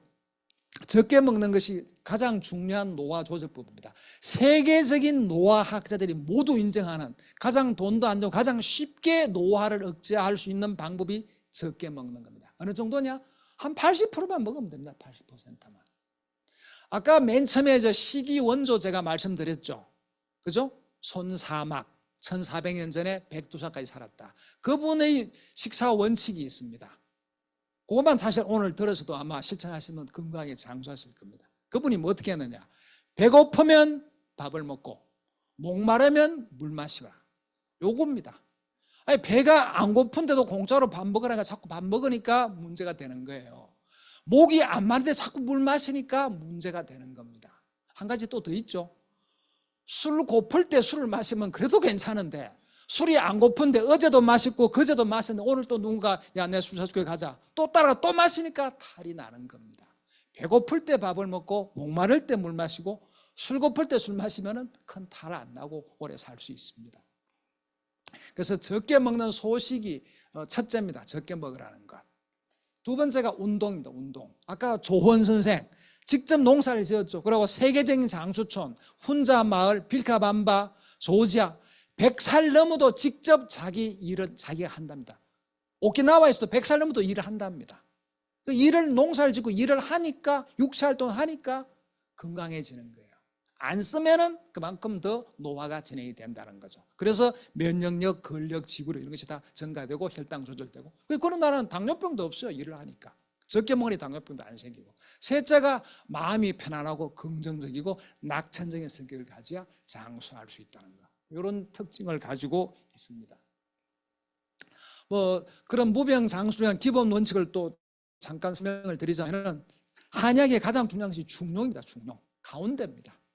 몸이 너무 뜨겁고 열이 많아도 안 좋고 몸이 너무 춥고 차고 해도 안 좋고 중간이 좋다는 거. 그러면 음식을 먹거나 약을 먹을 때 중간으로 가도록 만드는 것이 한약의 기본 치료법입니다. 조화를 이루는 것이고. 자, 요 정자하고 연못이죠. 이게 바로 뭐냐면 계일정입니다. 계일정. 연안인시 집안에 나온 정자와 연못인데 요 개자가 경계할 개자죠. 그죠? 넘치는 것을 경계한다. 이 연못에 물이 넘치지 않도록 항상 만들어 놨다고 합니다. 물이 넘치려면 물이 빠질 수 있도록. 이게 뭡니까? 드라마 상도, 소설 상도에 나온 임상옥의 특별한 술잔, 바로 계영배. 술이 차는 것을 경계한다. 이 특별한 술잔에는 술을 딱 7알까지만 따르면 가만히 조용히 있는데 7알 넘게 따르게 되면 물이 속 다 빠져버린답니다. 특별한 술잔 계영배. 그래서 뭔가 넘치면, 지나치면 좋지 못하다.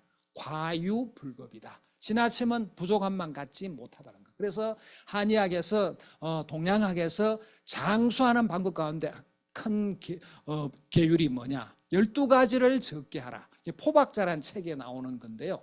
생각을 적게, 염려를 적게, 일을 적게, 말을 적게, 욕심 적게, 근심 적게, 화내는 거 적게, 미워하는 거 적게. 이가 가시죠?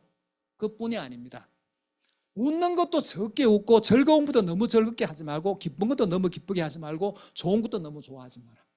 이렇게 긍정적이고 좋은 것도 지나치면 해롭다는 얘기입니다. 아까 웃음 버섯 소심을 얘기해 드렸는데 웃으면 복이 오고 웃으면 건강해지고 암도 물리친다고 하지만 지나친 웃음은 오히려 더 마이너스라고 해외 연구에서도 나왔습니다. 뭐든지 지나치면 좋지 않습니다. 그래서 중용과 조화가 가장 중요하다는 거. 어떻게 계속 달아서 할까요? 좀 쉬었다 할까요? 예? 어떻게 하면 됩니까? 예? 예, 그렇게 좀 쉬었다 하도록 하겠습니다. 여기서 잠깐 네, 쉬겠습니다. 한 10분만 네. 쉬었다가요. 네, 화장실 가실 분 가시고.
예.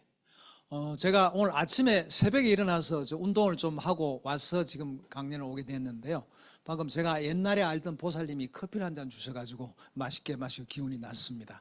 제가 대학 다닐 때 만든 한의과대학 의료봉사활동 서클이 있었는데 그때 같이 활동했던 보살님이 아까 제가 만났던 보살이고 요 절에 신도라고 하시네요. 네. 그러니까 그 보살님을 저를 만났을 때 아마 제가 레지던트 할 때였던 것 같습니다. 한참 오래됐죠.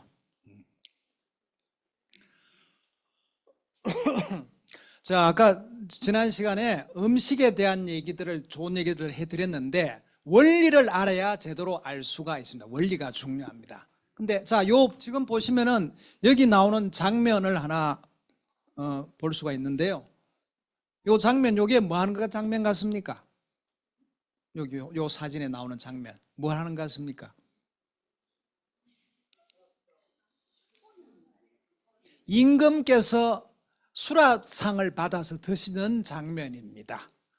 상이 한 3개쯤 됩니다. 대원반, 소원반 뭐 이렇게 되어 있는데, 근데 임금께서 수라를 드시는데 감히 임금보다 먼저 음식을 드시는 사람이 있어요. 그분을 뭐라 그러죠? 기미상궁. 뭘 봅니까 그러면? 맛을 봅니까? 뭘 봅니까? 독이 있다. 원래 지금은 그게 드라마에서 보면 항상 독이 있는지를 알아보는 상궁으로 알고 있는데 사실은 이름 그대로 기미를 보는 상궁이에요. 기미를 본다. 그럼 기미가 뭡니까? 예? 요겁니다. 요 기자하고 미자, 이 기미상궁이에요.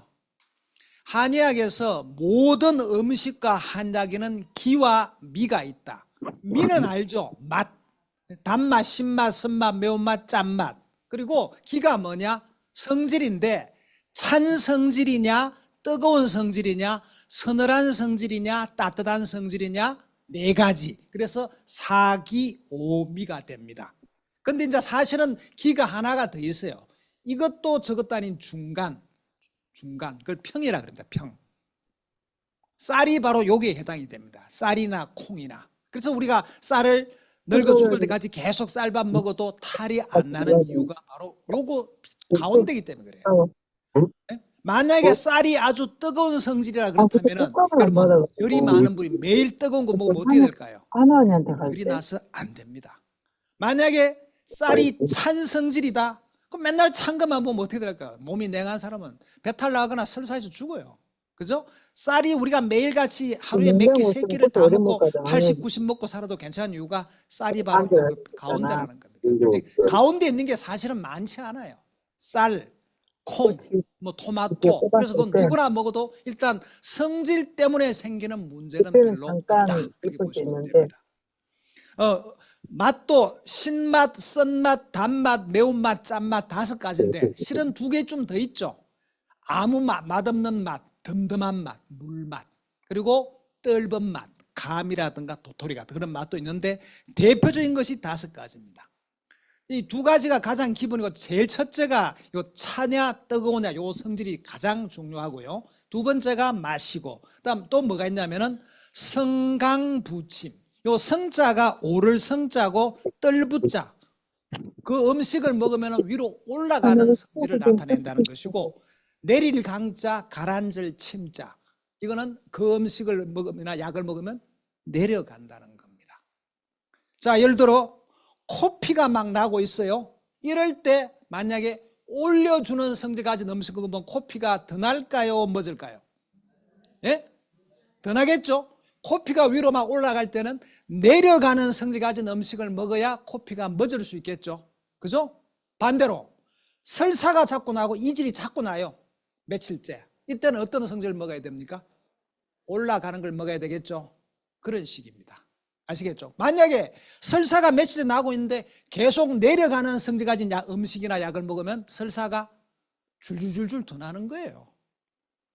요즘 매스컴에 어디서 여러분 중에 아마 드시는 분도 있을 거예요. 사향이 들어가. 원래 공진단이라는 한약 처방에는 사향이 들어가는데 이게 진짜 좋은 사향은 러시아 수입입니다. 뭐 러시아하고 우크라이나 전쟁도 하고 해서 한때 수입이 잘 안 되기도 했고 또 수입을 해서 하는 거니까 값이 엄청 비싸졌습니다. 그래서 대신 뭘 넣죠? 침향. 침향 공진단 선전 많이 나오죠. 침향단. 그걸 뭐 어떻게 심지어 선전에 보면요, 침향을 함량을 대폭 높였다. 뭐 30%, 40%가 들어갔다. 이런 선전을 하는 걸 제가 듣고 보기도 했는데 정말 말도 안 되는 얘기더라고요. 침향할 때 침자가 뭐냐? 요 침자예요. 침몰하다. 배가 빠지는 거 침몰이죠. 가라앉을 침자예요. 그 침향의 성질은 아래로 내려가게 합니다. 침향이 뭐냐? 침향 나무인데요. 그 나무는 원래 나무는 물에 바다에나 물에 던져놓으면 뜹니까 가라앉습니까? 그죠? 근데 그 침향 나무는 가라앉아요. 몇백 년간 물속에 가라앉았던 나무를 약으로 쓰는 거예요. 그러니까 그 침향의 성질은 이름 그대로 내려가는 겁니다. 그러니까 침향을 많이 넣어서 약을 만들었다면 그 약은 어떤 성질이겠습니까? 가뜩이나 기운이 없어서 기운 좀 내보려고 녹용이 들어가고 당귀, 산수유가 들어간 비싼 공진단을 먹는데 사향 대신에 침향을 양을 많이 넣었다? 그러면 어떻게 될까요? 공짜로 줘도 먹지 마세요. 사향이나 침향이나 향자가 들어간 거니까 향기가 있어서 기를 잘 소통시켜 줍니다. 침향이나 사향은 보약이 아니고 몸에서 기를 여기저기 소통시켜 주는 거예요. 그래서 공진단에 녹용, 당귀, 산수 이런 약재가 들어가는데 그 좋은 약들이 몸 안에 필요한 곳에 잘 가도록 소통시키고 보내는 역할을 합니다. 그런데 둘 다 그런 역할을 하는데 침향은 또 가라앉는 것이다. 또 사향도 그렇게 기운을 잘 통하게 해주지만 사향은 많이 안 씁니다. 전체 공진단 내에서 사향이 들어가는 비율은 아주 적습니다. 적은 양을 써요. 그 많이 넣는다고 절대 좋을 게 아닙니다. 아무리 좋은 음식도 매일 많은 양을 먹어보세요. 어떻게 될까요?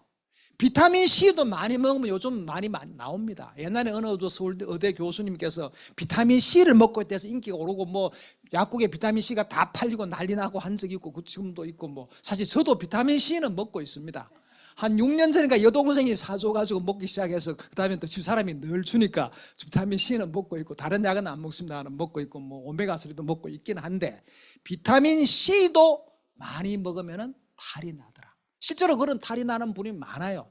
요즘 병원에서도 딱 원인을 못 찾더니 비타민C를 많이 먹고 있다고요. 근데 실제로 제가 아는 그분, 제가 한 20년 전부터 저를 주치로 생각하시고 뭐 조금 어떤 음식만 먹으면 제주도에 있는 분들 전화가 옵니다. 이거 먹어도 되느냐, 얼마나 먹어야 되느냐. 아프면 전화 오고 제가 치료도 뭐 여러 번 해드리고 한 분이 있는데 병원에 가서 뭘 폐저 기종이 같은 그런 병이 있어요. 오래된 잘 낫지 않는 만성천식 폐기종 출혈이 됐거든요. 비타민C를 이분이 진짜 남보다 3배, 4배 먹어요. 그래서 의사가 비타민C를 적게 먹으라고 하더래요. 그래서 그런 좋은 것도 많이 먹으면 탈이 나는데 침향같이 이렇게 가라앉히는 성질이 워낙 강한 거, 나무인데도 가라앉히는 건데 그거를 많이 넣어서 뭘 만들었다? 정말 말도 안 되는 얘기입니다. 솔직히 그거는요. 어쨌건 내려가는 성질, 이 성질에 맞게 먹어야 된다. 또 한 가지가 뭐냐? 수렴 발산, 이 숫자나 렴자가 뭡니까? 거두어 드린다는 의미입니다. 나가지 못하도록, 이거 보세요. 밖으로 못 나가도록 안으로 거둔다는 얘기입니다. 자, 이 요즘 같은 여름철에 땀이 줄줄 너무 많이 나도 안 되죠. 땀이 막 빠져나가는 것을 못 나게 막아주는 여름철 음식이 뭐냐? 매실입니다. 매실. 그래서 대표적인 수렴하는 약이에요. 매실이 좋은 이유가 식중독 예방도 있지만 땀도 막아줍니다. 못 나가도록 막아줍니다. 도토리, 그것도 못 나가도록 막아줍니다. 떨떨떨한 맛이죠. 그 반대가 뭐냐? 발산. 밖으로 막 내보내는 겁니다. 보세요. 그림을 그렇게 이렇게 밖으로 해놨죠. 그죠? 마늘 먹어보세요. 고추 먹어보세요. 확 퍼지면서 밖으로 확 나가죠. 성질이 정반대죠. 땀이 안 나서 문제인 사람에게는 마늘이나 고추나 파를 먹어서 땀을 내게 밖으로 내보내줘야 됩니다. 그죠? 땀이 너무 나는 사람에게 마늘 먹이거나 고추 먹이거나 파를 먹여보세요. 되겠습니까? 안 되죠? 그래서 옛날에 아주 옛날도 아닙니다. 어느 분이 감기에 걸려서 집에 있대. 병문안을 가요. 그때 선물로 매실을 가져갔어요. 이 되겠습니까? 감기는 초기에는 땀을 좀 내서 감기 바이러스를 쫓아내야 되는데 매실은 못 나게 막아주는 거예요. 되겠습니까?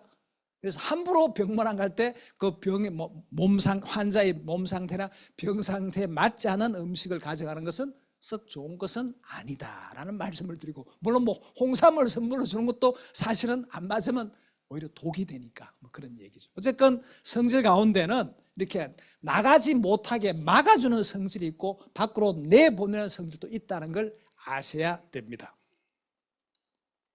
자, 그래서 모든 음식에는 다 그런 성질이 있는데 가장 중요한 게 뭐라 그랬죠?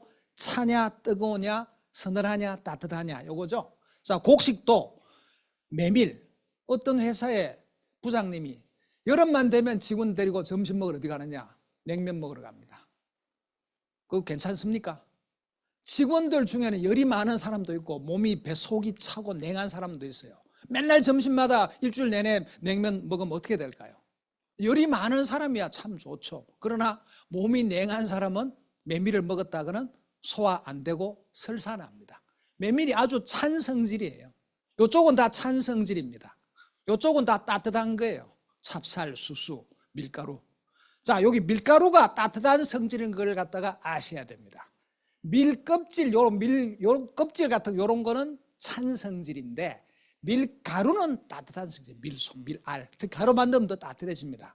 그러니까 열이 많은 사람이 밀가루 음식을 자꾸 먹고 하면은 열도 생겨나게 되고 소화도 잘 안 되고 또 글루텐 성분이 있어가 좋지 못하고. 밀가루는 따뜻한 성질이라는 걸 알아두시면 됩니다. 아까도 말씀드렸듯이 쌀이나 콩은 딱 중간쯤 되니까 성질 때문에 탈나서 못 먹고 할 일은 별로 없다는 거죠. 이건 다음에 기회가 되면 각 음식의 성질은 설명드릴 수 있을지 모르겠습니다. 채소도 이 절에서 먹는 사찰 음식이 많이 쓰이는 게 우엉, 표고버섯, 고사리, 오이, 이 전부 다 찬 성질이에요. 그러니까 속이 냉한 분이 먹었다가는 소화가 잘 안 돼서 배탈이 납니다. 반면에 생강, 마늘, 부추, 파 이쪽은 다 따뜻한 성질입니다. 그래서 어떤 분들 이상하게 삼겹살만 밖에 나가서 먹고 오면 배탈 난다. 삼겹살 탓도 있어요. 기름기도 있고 돼지고기도 찬 성질인데다가 상추가 찬 성질이니까 그래요. 그런 분들은 상추 대신에 깻잎을 사 먹으면 돼요. 깻잎 따뜻한 걸로. 배추하고 무도 찬 성질입니다. 그대로 먹으면 찬 성질, 몸이 속이 냉해지게 됩니다. 그러니까 김치를 먹더라도 김치도 열이 많은 사람은 어떤 김치가 좋을까요? 배추나 무의 찬 성질이 거의 그대로 있는 동치미, 생김치, 겉절이를 먹으면 되는 것이고, 속이 냉하고 추위를 많이 타고 이런 분들은 어떤 김치? 여기 배추나 무에다가 고추, 마늘, 생강을 많이 넣고 푹 익혀서 발효시킨 잘 익은 김치를 먹으면 속이 평안해지는 겁니다. 소화가 잘 되는 겁니다. 발효시키면 찬 성질이 없어집니다. 발효시키면. 고기도 돼지고기가 찬 성질, 오리가 찬 성질인데 닭고기나 염소고기는 따뜻한 성질입니다. 소고기는 중간 내지 약간 따뜻한 쪽이에요. 약간 따뜻한 쪽이라는 거. 그런 겁니다. 그 옛날에 저기 보면 청와대에서 이명박 정부 시절에 청와대에서 그때 조류 독감 AI가 번져가지고 그런 조류 독감 때문에 그런 양계 농장 분들을 위해 가지고 한 달 넘도록 청와대 점심 메뉴를 삼계탕으로 했습니다. 그거 괜찮은 일인가요? 일단은 괜찮죠. 양계 농가를 도와주는 거니까. 그죠? 그런데 청와대 직원으로 보면 그건 또 인권 문제가 있어요. 아니 청와대 직원 뽑을 때 추위 타고 몸이 냉한 사람만 골라서 뽑습니까? 그중에는 열이 많은 사람도 있고 추위 타고 몸이 냉한 사람이 있잖아요. 그죠? 그런데 삼계탕, 이 닭고기가 따뜻한 성질이고 인삼 따뜻한 성질이고 거기에 찹쌀 따뜻한 성질이고 마늘 따뜻한 열덩어리예요. 그러면 몸이 냉한 사람은 삼계탕 매일 먹어도 좋습니다. 저도 매일 먹지는 못해도 자주 먹고 싶은데 저도 좀 냉한 편이니까. 근데 열이 많은 사람이 매일 점심에 삼계탕 먹어보세요. 그거 될까요? 차라리 오리탕도 해서 열이 많은 사람은 오리탕 먹고 몸이 냉한 사람은 삼계탕 먹고 어중간한 사람은 이거 한번 먹으면 되거든요. 그죠? 해산물도 굴이나 다시마나 전복 이게 다 찬성질이다. 미역도 그렇고. 그다음에 미꾸라지나 대구나 새우나 조기 요거 쪽은 따뜻한 성질. 국민생선인 고등어는 중간쯤이 됩니다. 과일도 요즘 나오는 뭐 산딸기라든가 산딸기, 복숭아, 대추, 석류 이런 건 따뜻한 성질인데 요즘 여름에 나오는 참외, 뭐 수박, 뭐 감, 사과 이런 건 다 찬 성질이에요. 속이 냉한 분이 이런 거 먹었다가는 배탈 설사가 잘 나올 수 있다는 거고, 뭐 은행이나 토마토는 중간에서 약간 서늘하거나 뭐 그래서 별로 차지는 않습니다. 이 한약재도 알로에 아주 찬성. 알로에도 이게 저 보면 동의보감에 나옵니다. 알로에. 한약재 이름이 한자로 노회입니다. 노회. 그런데 동의보감에 뭐라고 나왔느냐? 그냥 한이야. 찰한자 한이 아닙니다. 앞에 큰 대자가 붙었습니다. 크게 차다. 그러니까 열이 몸이 냉한 사람이 알로에로 만든 걸 먹었다가는 몸이 얼어붙어 버릴 정도 차겠죠. 그죠? 뭐 익모초, 뭐 사극에 나오는 익모초, 임신 안 될 때 먹는 익모초가 아주 찬 성질입니다. 몸이 냉한 여성분에게는 맞지가 않아요. 칡도 그렇고 뭐 갱년기에 칡이 좋다? 근데 갱년기는 열 많은 분만 오는 거 아니잖아요. 속이 냉한 분도 갱년기 오는데 칡이 좋다. 여성 호르몬 성분이 좀 들어있다고 칡을 먹어라? 말도 안 되는 얘기예요. 결명자도 다 찬성질이고 녹차도 찬성질입니다. 반면에 녹차를 발효시킨 보이차는 따뜻한 성질이에요. 뭐 술, 담배, 요 커피도 따뜻한 성질입니다. 그러니까 커피가 소변 잘 빠져나가게 해주고 따뜻한 성질이니까 몸이 좀 냉하면서 좀 살이 찐 사람에게 가장 어울리고, 가장 커피가 안 맞는 사람은 몸이 바싹 야위면서 열이 많은 사람에게는 커피가 좀 상극에 가깝다. 그렇게 보면 되겠습니다. 일단 커피도 몸 밖으로 빼주는 걸 위주로 합니다. 빠져나가요. 인삼도 이렇게 따뜻한 성질이라서 몸이 열이 많은 분에게 맞지 않다는 얘기죠. 자, 음식 중에도 보면 위로 올려주는 성질 가진 게 뭐냐? 황기. 삼계탕에도 황기를 넣어 먹는데 이게 끌어올려주는 성질이야. 밑으로 뭔가 처지는 병이 있을 때, 뭐 위하수든 무슨 자궁하수든 뭐 탈장적이든 밑으로 빠지는 증상이 있을 때 제일 좋은 것이 바로 황기입니다. 황기. 그리고 부추도 마찬가지. 위로 끌어올려주는 성질을 가집니다. 코피 난다 할 때 황기, 부추 절대 먹어서는 안 됩니다. 인삼도 보면은 약간 상승을 시켜주는데 특히 그 중에서 인삼의 노두, 튀어오른 부분, 노두, 뇌두라 그러죠. 이걸 먹으면은 끌어올려줘 토하게 만들고 코피 나게 합니다. 옛날에 어떤 분이 홍삼을 계속 드셨던 거예요. 근데 그분이 코피가 나서 저를 찾아왔어요. 한 달째 코피가 매주 한 번씩 나는데 4번 저한테 왔는 날은 아침에도 한 번 나고 점심 때도 코피가 또 났어요. 병원에 가도 원인을 못 찾아서 계속 코피가 난다 이거예요. 평생 코피 난 적 없었는데. 그래서 제가 목을 보니까 홍삼을 먹고 드시고 있다. 그래서 제가 홍삼 타실 수도 있다니까 절대 그러지가 않대. 왜? 1년 넘게 먹고 있어도 지금까지 코피 난 적 없다. 그래서 내가 아무리 봐도 원인이 없어요. 그래서 혹시 그 홍삼에 계속 같은 걸 먹고 있냐 하니까 한 달 전부터는 딴 데서 갖고 온 걸 먹고 있대. 경산에서 갖고 온 걸 먹고 있대. 그래서 내가 그거 먹고부터 코피 난 거네요. 그렇게 하네요. 그러더라고요. 그래서 혹시 그 홍삼에서 노두를 뗐느냐 안 뗐느냐 물어보니까 노두가 뭔지를 모르는 분이거든요. 이 노두는 특히 그 중에서도 위로 끌어올려줍니다. 심지어 토하게 하고 코피 나게 할 수 있습니다. 그러니까 인삼에서 이 노두를 떼고 먹어야 돼요. 제가 그 한 20년 전에 동국대학교 불교대학원 경영자 최고위 과정을 다녔는데 그때 다녔던 제 후배 기수죠. 나이는 저보다 많으신데 인사동에서 골동품 가게를 하시는 분인데 이분이 저 네팔에 뭐 골동품을 구하러 갔다가 골동품은 못 구하고 네팔에 나는 야생 산삼을 가져왔더라고요. 뭐 나중에 가져왔다고 얘기를 하는데 그건 도자기 삼 같이 조그마한 삼을 가져와서 이제 그걸 갖다가 자기 그 단골 손님들에게 네팔에서 야생에 나는 도자기 삼이라고 팔았는 모양입니다. 근데 그걸 먹고 사람들이 뭐 코피 나는 분, 설사하는 분, 머리 아픈 분, 배탈 나는 분 사고가 생기는 거예요. 그래서 저한테 전화가 왔어요. 그래서 가서 보니까 이 야생 그 네팔산 도자기 삼이 아주 크기가 작은 조그만해요. 작으니까 붙어있는 노두가 오래된 거니까 노두가 많이 붙어 있어요. 이거를 그냥 같이 준 거예요. 양이 워낙 적으니까. 노두까지 준 거예요. 그걸 먹으니까 막 위로 끌어올리는 기운이 강해지니까 코피 나는 분, 머리 아픈 분, 눈이 빠지듯이 아픈 분, 심지어는 거꾸로 올라가는 기운이 강하니까 밑으로 설사 나는 분, 배탈 나는 분, 부작용이 막 생기는 거예요. 그래서 노두는 그런 성질이니까 따로 모아뒀다가 나중에 설사가 계속 나면 그때 가서 이걸 먹어야 돼. 올려주니까. 함부로 먹으면 안 돼요. 그 다음에 내려가는 거. 다시마, 이게 가라앉힙니다. 다시마가. 무도 마찬가지예요. 무가 왜 소화제냐? 서양의학에서는 무의 성분 가운데 디아스타제, 효소 성분이 들어있다. 그래서 소화를 잘 시킨다 라고 얘기하는데 한의사는 어떻게 얘기할까요? 무가 바로 아래로 내려보내는 성질을 가지고 있으니까 우리가 먹는 음식을 입으로 먹죠. 밑으로 나오죠.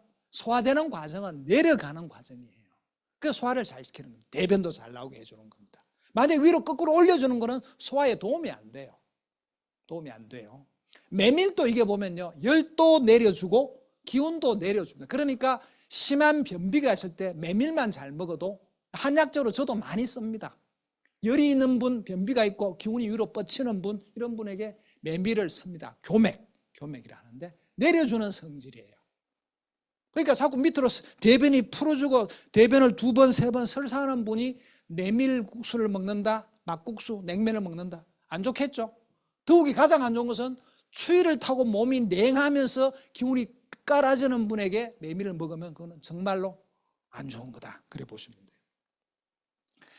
수렴시켜 거두어들이고 못 나게 막아버린 것은 매실이건 오미자건 도토리건 이런 것들이 그런 작용을 합니다. 반면에 밖으로 내보내는 거, 발산, 마늘, 생강, 쑥, 칡, 파, 방아, 후추 이런 것도 다 마찬가지입니다.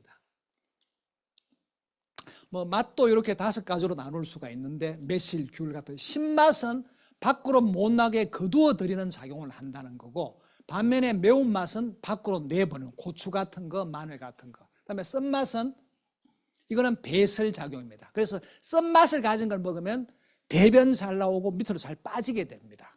그러니까 몸이 야위고 기운이 약하고 설사하는 분은 쓴 걸 안 먹어야 돼요. 아마 변비약은 대부분 쓴맛이 많아요. 그 다음에 짠맛은, 이 짠맛, 소금도 그렇고 하지만 짠맛은 단단한 것을 부드럽게 만들어줍니다. 자, 김치 담글 때 배추를 어떻게 하죠? 숨죽일 때 소금 뿌리죠. 그만큼 소금이 단단한 것을 풀어주는 작용. 그러니까 다시마가 항암 작용이 있다. 서양의학에서는 다시마에 들어있는 성분 후코이단하고 이런 성분 때문에 그렇다고 하지만, 알긴산 때문에 하지만, 한약에서는 다시마가 짠맛이 강해서 단단한 것을 부드럽게 만들어주는 거니까 암 덩어리를 부숴주니까 항암 효과가 있다. 이렇게 설명을 하거든요. 단단한 것을 부드럽게 해주는 작용을 가지고 있습니다. 음식 얘기를 많이 해드렸더니 여러분이 궁금한 걸 제가 중요한 거, 특히 스님들도 좋아하시는 인삼 얘기를 조금 해드려야 되겠네요. 옛날 조선시대 임금이 차를 많이 마셨습니다. 늘 한약을 먹은 게 아니고 병 기운이 살짝 있거나 또 병이 좀 심한 병이 좀 나아갔을 때는 약차를 마십니다. 그래서 성정원 일기에 왕이 마셨던 약차가 145가지가 있습니다.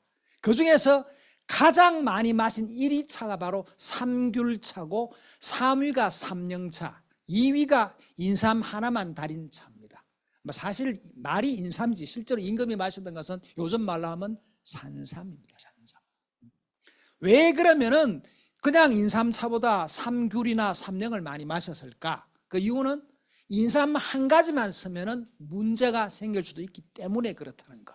인삼이 중간 성질이 아니고 따뜻한 성질이고 약간 올려주는 성질이 있고 하니까 계속 먹거나 오래 먹었으면 문제가 될 소지가 있다는 겁니다. 그럼 뭐냐? 요 귤이 뭐냐? 우리가 흔히 먹는 귤 껍질, 그걸 귤피예요, 귤피. 이 귤피는 작용이 뭐냐면 기운이 잘 소통시키는 작용을 합니다. 소통시키는 거. 그 인삼 한 가지만 계속 달여 마시면은 기운은 보충 자꾸 위로 올려주는데 소통이 안 되니까 골고루 기운이 잘 퍼지라고 귤피를 섞어서 먹었다. 1대1로 섞건 2대1로 섞건 거꾸로 1대2로 섞어서 마셨다는 얘기입니다. 또 귤피가 또 몸에 가래도 삭혀주게 되고 기침 감기에도 도움이 되니까. 그 다음에 복령, 이거는 죽은 소나무 뿌리에서 자라는 성분입니다. 균체 덩어리입니다. 균 덩어리입니다. 복령. 어성에서 많이 나죠. 이거는 또 소변 잘 나오게 해줍니다. 인삼 한 가지만 먹으면 몸이 무거워질 수 있으니까 소변 잘 나오게 하면서 몸에 습기를 빼주는 작용을 합니다. 그래서 함께 달여서 삼령차라고 했다는 겁니다. 바로 요게 이제 뭐 산삼, 뭐 인삼입니다. 수삼. 요거는 인삼꽃, 인삼 열매. 열매도 요즘 항산화 작용 성분이 많이 들어있다고 하죠. 자, 요거를 그냥 먹는 것이 아니고 약으로 쓸 때는 요렇게 하죠. 말린 삼, 흰색으로 해서 흰백자, 백삼 또는 말린 거다. 말근자, 근삼. 한약재는 주로 이걸 씁니다. 요거는 아까 나왔던 수삼, 물이 많이 있는 수삼을 갖다가 한 번 내지 두 번 쪘다 말리면 붉게 되는 거 홍삼입니다. 그래서 어떤 분들은 인삼은 열이 많아서 열 있는 사람이 먹으면 안 되는데 홍삼은 괜찮다. 천만의 말씀입니다. 홍삼업자가 그렇게 얘기했을지 몰라도 인삼을 한 번 내지 두 번 쪘다 말린 건데 찌는 거 어떻게 찌는 겁니까? 물을 밑에 넣고 불을 떼는 거죠. 가열한 건데 어떻게 그 열이 없어집니까? 말도 안 되는 얘기예요. 똑같아요, 성질은. 그리고 4번 내지 5번 쪘다 말리면 색깔이 이렇게 검게 됩니다. 흑삼. 이게 효능은 이게 제일 좋겠죠. 열이 좀 많다고 봐야 되겠지만 몸에는 이게 가장 좋습니다. 자, 그러면 쉽게 말씀드려서 인삼이 맞는 체질과 맞지 않는 체질을 극단적으로 나눠보면 한약에서 말할 때는 양기가 허약한 체질이 가장 맞습니다. 반면에 음기가 허약한 체질이 가장 인삼이 맞지 않는 체질입니다. 이러면서 양기가 부족한 체질은 음인이라 그러고 음기가 부족한 체질은 양인이라 그럽니다. 음인 양인보다도 가장 좋은 100세 넘게 옛날부터도 건강하게 장수할 수 있는 그런 체질을 뭐라 그러느냐? 음양화평지인, 즉 음과 양이 중간쯤 되는, 아까 한약의 가장 기본이 뭐라 그랬죠? 중용, 조화라 그랬죠, 그죠? 중간이 가장 좋은 겁니다. 네? 뭐 요즘 좌우가 있는데 중간이 중도가 가장 좋다고 할 수 있는 게 한약인데요. 그럼 어떤 체질이 인삼이 맞는 체질이냐? 몸에 불균이 부족해서 차다, 찬성질, 추위를 타고 손발이 차고 배가 차고 소화가 잘 안 되고 소변은 많이 나오고 대변은 풀어지거나 설사를 많이 하고 음식도 적게 먹어요. 왜냐? 위가 차니까. 위장이 열이 많으면 잘 먹고 소화가 잘 됩니다. 쉽게 말씀드리면요, 포항제철의 용광로에 쇠를 딱 던져 넣으면 어떻게 될까요? 불 안 뗀 용광로에 녹질 않겠죠. 불만 떼면요 바로 녹아버리죠, 그죠? 그런 식으로. 그래서 예를 들어 위장에 열이 많은 분들이 잘 올 수 있는 병이 뭐냐? 당뇨병입니다. 음식을 딱 먹으면 바로 녹여버려요. 또 배고파요. 또 먹고. 바로 그런 병이 당뇨병이에요. 열이 많으니까 자꾸 입이 말라 물을 자꾸 찾게 되고. 열이 많아도 좋은 게 아니란 얘기죠. 몸이 차도 안 좋지만 반대로 음기가 허약한 체질 양인은 몸이 물이 부족하니까 열이 뜨거워요. 열이 많아요. 더위도 타요. 뜨겁고 소화는 잘 되고 그러니까 자꾸 먹게 되고 미국에 가면은 빨리 먹기 시합을 한답니다. 거기에서 1등을 40몇 번 한 사람이 누구냐? 우리나라에서 미국으로 이민 간 여성인데요. 이분 체중이요 46kg, 47kg랍니다. 근데 뭐 햄버거 먹기, 무슨 새우 먹기, 뭐 먹기, 뭐 닭 날개 먹기요. 120kg면 되는 그런 남자보다도 더 빨리 많이 1등 한 사람인데 어디에 속할까요? 아마 여기에 속합니다. 1등을 한두 번 한 게 아니라 40몇 번 했대요. 그 별명이 흑검이랍니다. 흑검이. 우리나라에서 이민 간 여성이랍니다. 아마 이렇게 몸에 열이 뜨거우니까 음식을 딱 먹으면 안에서 금방 녹여가 소화시켜버리니까 또 먹고 또 먹고 빨리 먹고 해서 아마 그렇다고 봐야 되겠죠. 5장으로 보면은 이런 체질은 비위장이 허약하고 비위장이 냉한 체질, 반대는 비위장이 튼튼하고 비위장에 열이 많은 체질입니다. 근데 공통점이 있어요. 사상 체질로 보면 이런 체질은 소음인이라 그러고 이런 체질은 소양인, 양이죠. 요 양인인데 둘 다 똑같이 몸이 야윈 편이에요. 방금 아까 말씀드렸던 미국에서 빨리 먹기 대식 대회 1등 했다는 그 여성 47kg, 뭐 46kg밖에 안 된대요. 둘 다 수척한데 열이 많은 체질, 몸이 냉한 체질이에요. 그래서 이런 체질은 인삼이 딱 맞고 하지만 이런 체질은 인삼 먹었다가는 안 먹은 것보다 더 못하다 하는 얘기입니다. 뭐 쉽게 말씀드려서 10명이 있다고 칠 때 열이 많은 체질 3명 정도, 30% 정도는 일단 인삼이 안 맞다 보면 됩니다. 그래서 인삼이 아무리 좋은 약이고 보약이지만 몸에 열이 많은 체질 그 30%는 안 맞다. 또 알레르기 있는 체질도 안 맞고 아토피도 맞지 않아요. 또 그리고 체질이 인삼이 맞는 체질이라고 하더라도 고혈압, 현재 병이 왔는데 열이 많은 질병이야. 안 돼. 또 머리 아프다, 눈이 아프다, 두드러기나 피부병이 있어도 안 돼요. 또 뭐 코피 난다, 뭐 어디서 피가 난다, 대변이나 소변에 피가 섞여 나온다 할 때도 인삼이 안 맞고, 감기에도 안 맞아요. 한 작년인가 재작년에 어느 스님이, 비구니 스님이 오셨는데 감기가 2달 반 돼도 안 낫고 있대요.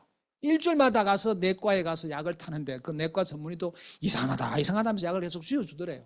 그래서 저한테 왔어요. 그럼 물어보니까 감기 이전부터 홍삼을 드시고 계셨고, 감기 걸리고도 계속 홍삼을 지금 저한테 온 날까지 드시고 있는 거야.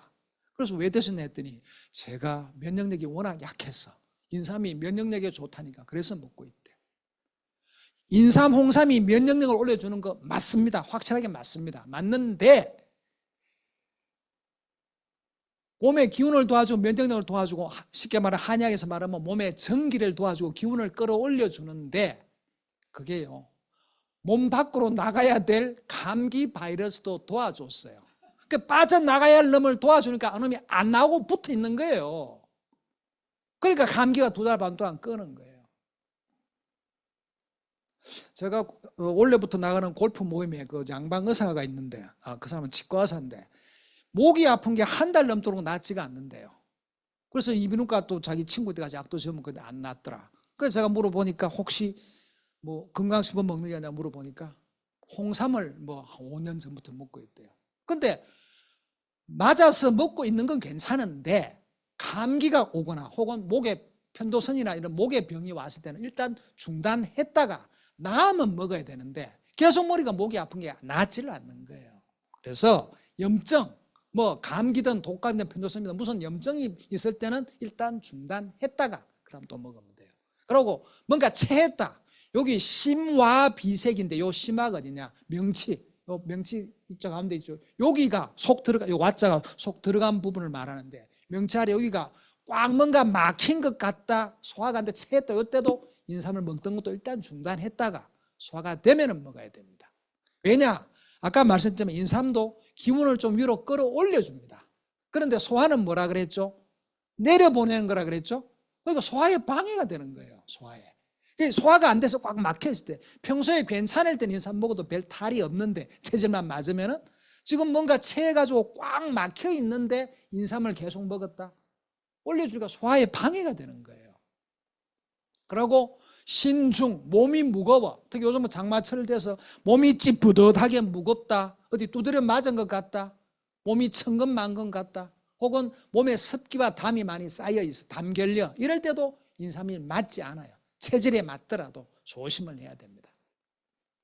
그리고 인삼이나 홍삼을 주의할 분이 그룹이 또 있습니다. 노인분, 소아, 여성. 왜 그럴까요?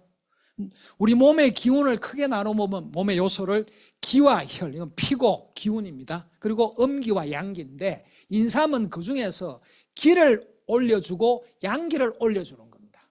혈이나 피나 음기는 아무 관계없어요, 인삼은. 그러면 노인분은 전체적으로 기, 혈, 음양이 다 밑으로 쳐져 있어서 하향 평준화, 일단 평준이 돼야 병이 없는 거죠.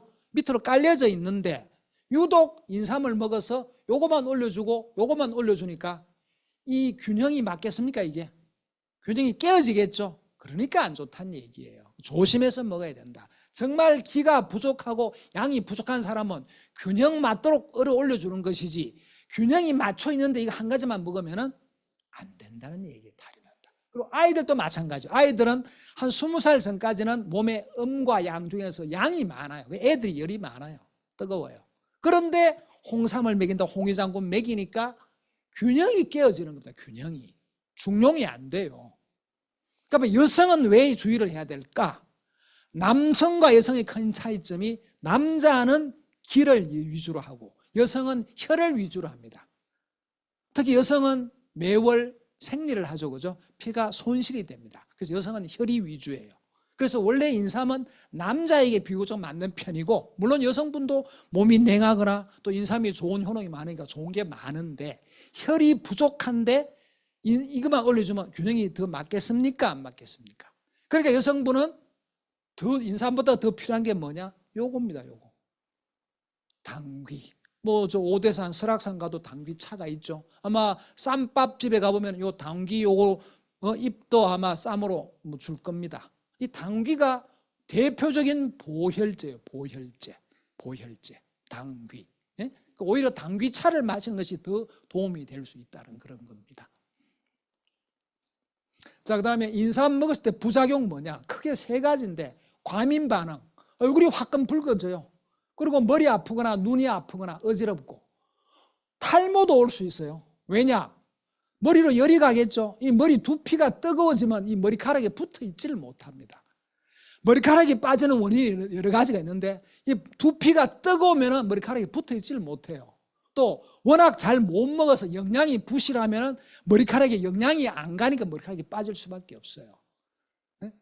인삼 많이 먹거나 잘못 먹으면 열이 많아지면 탈모, 몸에 가려움증, 두드러기, 뭔가 뾰루지 같은 거 나는 발진, 그리고 또 배 아프고 설사 같은 것도 날 수 있고, 그다음에 정신이 막 흥분되고 불안하고 가슴이 두근도 잘 뛰게 되고 혈압도 오르고 목이 아파지고 말이 많아지고, 뭐 아이들 먹이면 또 이런 성욕항진 같은 부작용도 있을 수 있습니다. 또 피가 납니다. 그리고 가장 먼저 쉽게 인삼을 몸에 안 맞게 잘못 섞거나 혹은 쓰더라도 용량을 너무 많이 쓸 경우에는 가슴이나 명치 쪽 여기가 뭔가 꽉 막힌 듯 답답하고 헛배가 부르고, 어떤 사모님은 안 맞을 때 먹으니까 명치에 주먹이 하나 붙는 것 같더라, 이런 표현하시는 분도 있더라고요. 그러면 인삼을 지금 일단 중단을 해야 됩니다. 한약에서는 뭐 지금 음식 얘기니까 이제 소화제를 말씀을 드려야 돼요. 뭐든지 가장 좋은 음식은 소화가 잘 돼야 되겠죠. 소화제도 종류가 한 가지가 아닙니다. 회스탈 한 가지만이 아니고, 뭐 활명수는 모든 걸 다 소화 잘 시킨다고 하는데 음식에 따라 다릅니다. 곡식 먹고 체했을 때는 보리길금, 요 보리를 싹을 틔운 것을 보리길금, 그게 식혜 만드는 재료입니다. 식혜 만드는 재료. 그 다음에 밀가루 같은 거 먹고 체했을 때는 무씨, 근데 이건 한약재로 쓰는 건데 없으니까 무나물. 그게 우리가 밀가루 국수 먹을 때 꼭 아마 무나물을 줄 겁니다. 왜 주느냐? 소화 잘 되라고 주는 겁니다. 소화 잘 되라고. 과일 먹고 체할 때는 계피나 수정과 이런 거 먹고, 고기 먹고 체할 때는 마늘. 그러니까 고기 먹을 때 마늘을 같이 먹으면 소화가 잘 된다. 그 다음에 생선 먹었을 때는 귤 껍질이 또 약이 소화제입니다. 술 마셨을 때는 칡뿌리거나 콩나물이거나 유자, 이런 것이 술 해독에, 술 소화에 좋은 것들입니다. 또 같은 소화제라도 체질에 맞는 거, 열이 많은 분에게 소화제는 보리입니다. 아까 보리 길금하고 차이가 뭘까? 보리는 찬 성질입니다. 그러나 보리를 싹을 틔운 보리 길금은 따뜻한 성질이에요. 그래서 식혜도 따뜻한 성질입니다. 유건피, 메밀, 무, 그 사이도 소화제인데 이건 좀 다 열이 많은 분이 먹으면 소화 잘 되는 겁니다. 그러나 몸이 냉한 스윗한 사람이 이거 먹으면 소화 더 안 돼요. 그런 분은 귤 껍질, 계피, 생강, 마늘 이런 것이 몸이 냉한 분에게는 소화제입니다. 그리고 요즘같이 뭐 미세먼지, 황사가 많을 때, 농약, 공해 많을 때 해독 음식이 뭐냐? 또로 이런 것들입니다. 뭐 여기 생강, 아까 2500년 전에 공자가 건강하게 병 안 걸리고 식중독 안 걸리고 살 수 있던 것이 바로 생강이다 그랬죠. 마늘 이런 것들 전부 다가 해독 음식입니다. 가장 해독작이 강한 게 녹두예요. 그러니까 한약 먹을 때 녹두를 먹지 말아라. 녹두 주기 안 됩니다. 이유가 뭐냐? 해독이 워낙 잘 되니까 한약의 작용을 방해해 버립니다. 한약 먹은 게 반쯤 헛게 돼요. 그래서 한약 드실 때는 녹두를 먹지 말아라 하는 이유가 거기에 있습니다. 뭐 쌀도 사실은 녹두보다, 이런 팥보다, 콩보다 약하지만은 어느 정도는 해독 작용도 있습니다. 그리고 해조류가 뭐 요즘 특히 뭐 후쿠시마 그 방사성 물질 뭐 방사하고 하는데, 그런 방사성 물질에 대한 해독은 또 이 해조류가 아주 좋습니다. 견과류도 그렇고 뭐 도토리도, 꿀도, 녹차도 그렇고 인삼이고, 또 명태가 특히 또 해독작용이 아주 강합니다. 명태도 좋은데 특히 명태를 말린 북어 그게 해독작용이 워낙 좋습니다. 아주 좋아요. 옛날 같으면 뭐 연탄가스 중독, 무슨 각종 약물 중독에도 명태 말린 명태가 아주 효능이 좋습니다. 그리고 고기도 꼭 필요한 경우가 많다는 거. 사실은 고기가 아까 앞에 나왔었죠. 셀리름이 들어있고 뭐 엽산이 들어있습니다. 고기류가 많은데 그런 면역력을 강진시키기 위해서 노인에게 꼭 필요한 것이 고기입니다. 그래서 사실 저는 환자들에게 스님들에게도 말씀을 드리는데 고기를 좀 드십시오 합니다. 일주일에 한 400g 정도 드시라는데 아이들 뭐 노동 많이 한 사람들 이런 분에게 필요합니다. 젊은 사람에게는 꼭 안 먹어도 됩니다. 운동선수이거나 이런 사람에 꼭 필요한 건데 근데 오히려 연세 많은 분에게 정말로 면역력 유지하고 성인병 예방하기 위해서는 고기가 꼭 필요하다는 얘기를 하고 싶고 고기가 너무 적게 먹었다 할 때도 오히려 기운이 약해지고 추위도 타고 중풍도 쉽게 올 수 있다. 기운이 너무 없어집니다. 즉 콜레스테롤이 이게 높아도 문제지만 낮으면 더 문제고 기운이 너무 없습니다. 혹시 이 중에서도 기운이 너무 자꾸 없다, 힘이 없다 하는 분 중에 콜레스테롤 약을 드시는 분 한번 잘 찾아보세요. 정상치를 유지하면 되는 거지 너무 낮게 유지할 필요가 없습니다. 어떤 분은 콜레스테롤치가 120, 110 이렇게 저지혈증인데도 계속 콜레스테롤 약을 먹고 있더라고요. 그건 좋지가 않습니다. 콜레스테롤 자체가 우리 몸에 꼭 필요한 물질입니다. 없으면 안 됩니다. 자, 마지막으로 이 더위인데 물을 얼마나 마셔야 될까? 아마 이 중에서 대부분 그걸 질문이라고 하십니까? 다 매스컴에 나와 있고 책에 나와 있고 하잖아요. 하루 8잔 2500cc 먹는 거 아닙니까? 라고 하시는 분 계실 텐데요. 그거 맞습니까? 누구나 8잔 똑같이 마셔야 됩니까?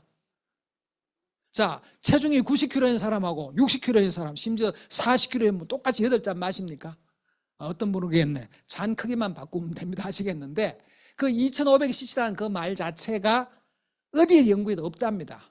미국 펜실베니아 대학이나 미국 해외 연구에서도 서양에서도 그거 잘못됐다 그런 얘기가 나옵니다. 왜 2500cc냐? 그러니까 그게 8잔이라는 얘기인데 하루에 먹는 우리 칼로리 양을 2500칼로리로 계산을 했을 때 1칼로리를 분해하는데 물 1cc가 필요하다. 그래서 2500cc라고 했는데 그게 잘못된 이유가 뭐냐? 우리가 먹는 음식 가운데도 물이 많이 들어있습니다. 곡식에도 좀 들어있고요. 특히 쌀에는 밀가루보다 3배나 들어있습니다. 그리고 채소, 과일에 물이 들어있고 마시는 차에도 물이 들어있습니다. 그러니까 2500이 맞다고 하더라도 물을 별도로 2500을 다 마실 필요는 없다는 얘기입니다. 우리가 먹는 거, 뭐 우리 특히 한국 사람은 찌개나 국에 물이 들어있습니다. 과일, 채소에 들어있습니다. 서양은 또 밀가루를 주로 먹으니까 우리보다 물을 좀 더 마셔야 되겠네. 우리는 쌀에 물이 많아요. 그래서 기본은 뭐냐? 8잔이 누구나 그게 아니고 갈증 생기지 않을 만큼. 그래서 물 마시는 양은 사람에 따라, 체질에 따라, 계절에 따라, 운동량에 따라, 쉽게 말하면 땀 흘린 양에 따라 다 다릅니다. 운동 많이 해서 땀 많이 흘린 날은 더 마셔줘야 되고 안 그런 날은 적게 마시고 다 다릅니다. 근데 오히려 물을 적당히 마셔야 된다. 근데 물을 절제한 이유가 뭐냐? 우리 몸의 오장육부 가운데 우리가 가장 중요하다면 중요할 장이 뭐냐? 평생 먹어서 소화시키는 데 중요한 것이 바로 비장이에요. 우리가 보통 비위장이라 그러는데 오장은 간신, 비폐신. 오장이 중요하고 그 다음이 딸린 것이 육부입니다. 실제 일은 위장이 하지만 전체 큰 거는 비장이에요. 그러니까 비장이 도대체 뭐냐? 십이지장하고 소화효소로 한의학에서는 보고 있습니다. 실제 소화의 80% 정도가 십이장에서 이루어집니다. 그리고 위장에 소화를 하더라도 십이장에 소화를 하더라도 소화효소, 소화액이 없으면 소화 잘 안 됩니다. 그게 다 한의학에서 말하는 비장의 작용이에요. 그런데 비장은 습기를 싫어해. 장마다 싫어하는 게 있는데 비장은 습기를 싫어해. 습기가 많으면 비장이 제구실을 못한다는 얘기입니다. 반면 위장은 또 건조한 걸 싫어해. 그럼 어떤 게 제일 좋은 거죠? 비위장은 습기도 안 많고 너무 건조하지도 않고 적당한 게 제일 좋다는 얘기예요. 너무 건조하면은 위장이 문제가 생기고 너무 습기 많으면 비장이 문제 생기고 적당하게 하라는 얘기입니다. 그러니까 갈증이 안 생길 만큼 적당히 마셔야 된다. 그리고 몸속에 물을 너무 많이 마셔. 어떤 분들은 2리터, 2.5리터, 뭐 3리터 마시는 분도 있더라고요. 그런데 몸에 물이 많으면 그것도 독입니다. 한약에서 말하는 삼독, 탐진치도 삼독인데 불교에서는 한약의 삼독은 뭐냐? 수, 물, 섭은 이 섭도 이 물숫자가 들어가 있죠. 섭기. 그다음에 담, 이 담도 수나 섭에다가 열이 가해져서 가래처럼 끈적끈적해진 게 담이에요. 이게 한약이 말하는 질병을 일으키는 삼독입니다. 삼독. 아마 그럼 요즘 매스컴에 이런 게 나올 겁니다. 저나트륨 혈증. 이 더위에 맹물만 자꾸 마시니까 몸에 나트륨이 부족하다.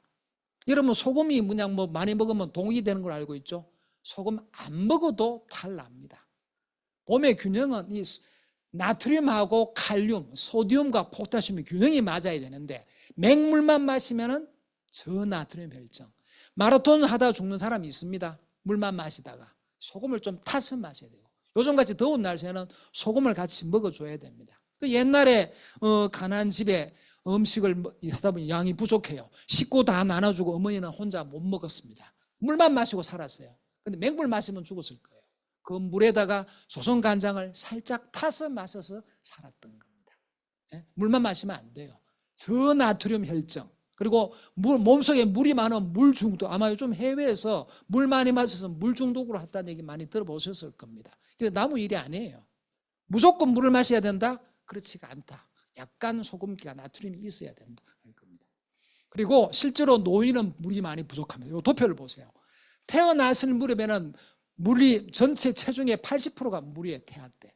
신생아도 75%좀 됩니다. 그러나 노인은 한 53%밖에 안 돼요. 특히나 몸에 가려움이 많다거나 몸이 야위고 물을 적게 마신 분은 50%밖에 안 될 수도 있습니다. 물이 너무 부족해요. 그래서 부족한 분들이 먹어야 되는 거지, 물이 몸에 많이 있는데 자꾸 매일 물을 많이 마신다? 그거는 아니고, 과일이나 채소를 먹고 국을 마시고 하니까 별도로 마시는 물은 한 1리터가 될까 말까입니다. 차도 물이에요. 그리고 또 폐는 또 건조한 걸 싫어합니다. 그래서 폐 건강, 호흡기 건강을 위해서도 물이 필요한 건 맞습니다. 그러니까 건조하지 않을 만큼. 그리고 원래 노인은 보면은 몸에 물이 부족하면 원래 사람들은 뇌에서 신호가 옵니다. 아, 몸에 물 부족해. 갈증이 나게 됩니다. 물을 마시면 되죠. 갈증 생겨 물이 마시면 되는데, 노인은 몸에 물이 부족해도 대뇌에서 신호가 늦게 옵니다. 빨리 안 와요. 그러니까 노인분들은 목이 안 마르더라도 조금씩 평소에 홀짝홀짝 마셔줘야 되는 겁니다. 많이 마시면 또 위장 소화에 부담을 주니까 조금씩은. 그래서 폐가 건조하면 안 되고, 노인이 물이 부족하고 위장이 건조를 싫어하니까 물을 너무 적게 마셔도 안 됩니다. 질병 중에서도 물을 많이 마셔야 될 질병이 있습니다. 대표적인 것이 바로 방광염이에요. 저희 어머니 후배 가운데 한 분이 여름만 되면 늘 방광염에 시달려요. 근데 그분은 물을 절대로 잘 안 마셔요. 하루에 한 잔도 잘 안 마셔요. 그런데 왜 여름이 방광염이 잘 올까요? 물을 적게 마신다. 여름에는 또 땀으로 빠져나가잖아요. 일부러 땀을 안 흘리더라도 저절로 흘리는 땀, 불감 반환이 있습니다. 이 여름에 땀이 빠져나가니까 소변량이 줄어지니까 방광염이 와요. 물을 적당히 마셔야 오줌이 적당히 나가야 염증 성분이 빠져나가거든요. 그래서 방광염, 전립선염, 이런 요로 같은 염증이 있거나 소변에 돌이 생기는, 요로에 돌이 생기는 그런 병에는 물을 좀 더 마셔줘야 된다. 그러나 누구든지 많이 마시거나 8잔 2,500cc 마신다, 그거는 아니라는 거. 계절에 따라 다르고 활동에 따라 다르고 땀 흘리는 양에 따라 다르다는 거. 그래서 물도 적당히 마셔야 된다는 것을 말씀드리면서 강연을 마치겠습니다. 건강하게 장수하십시오.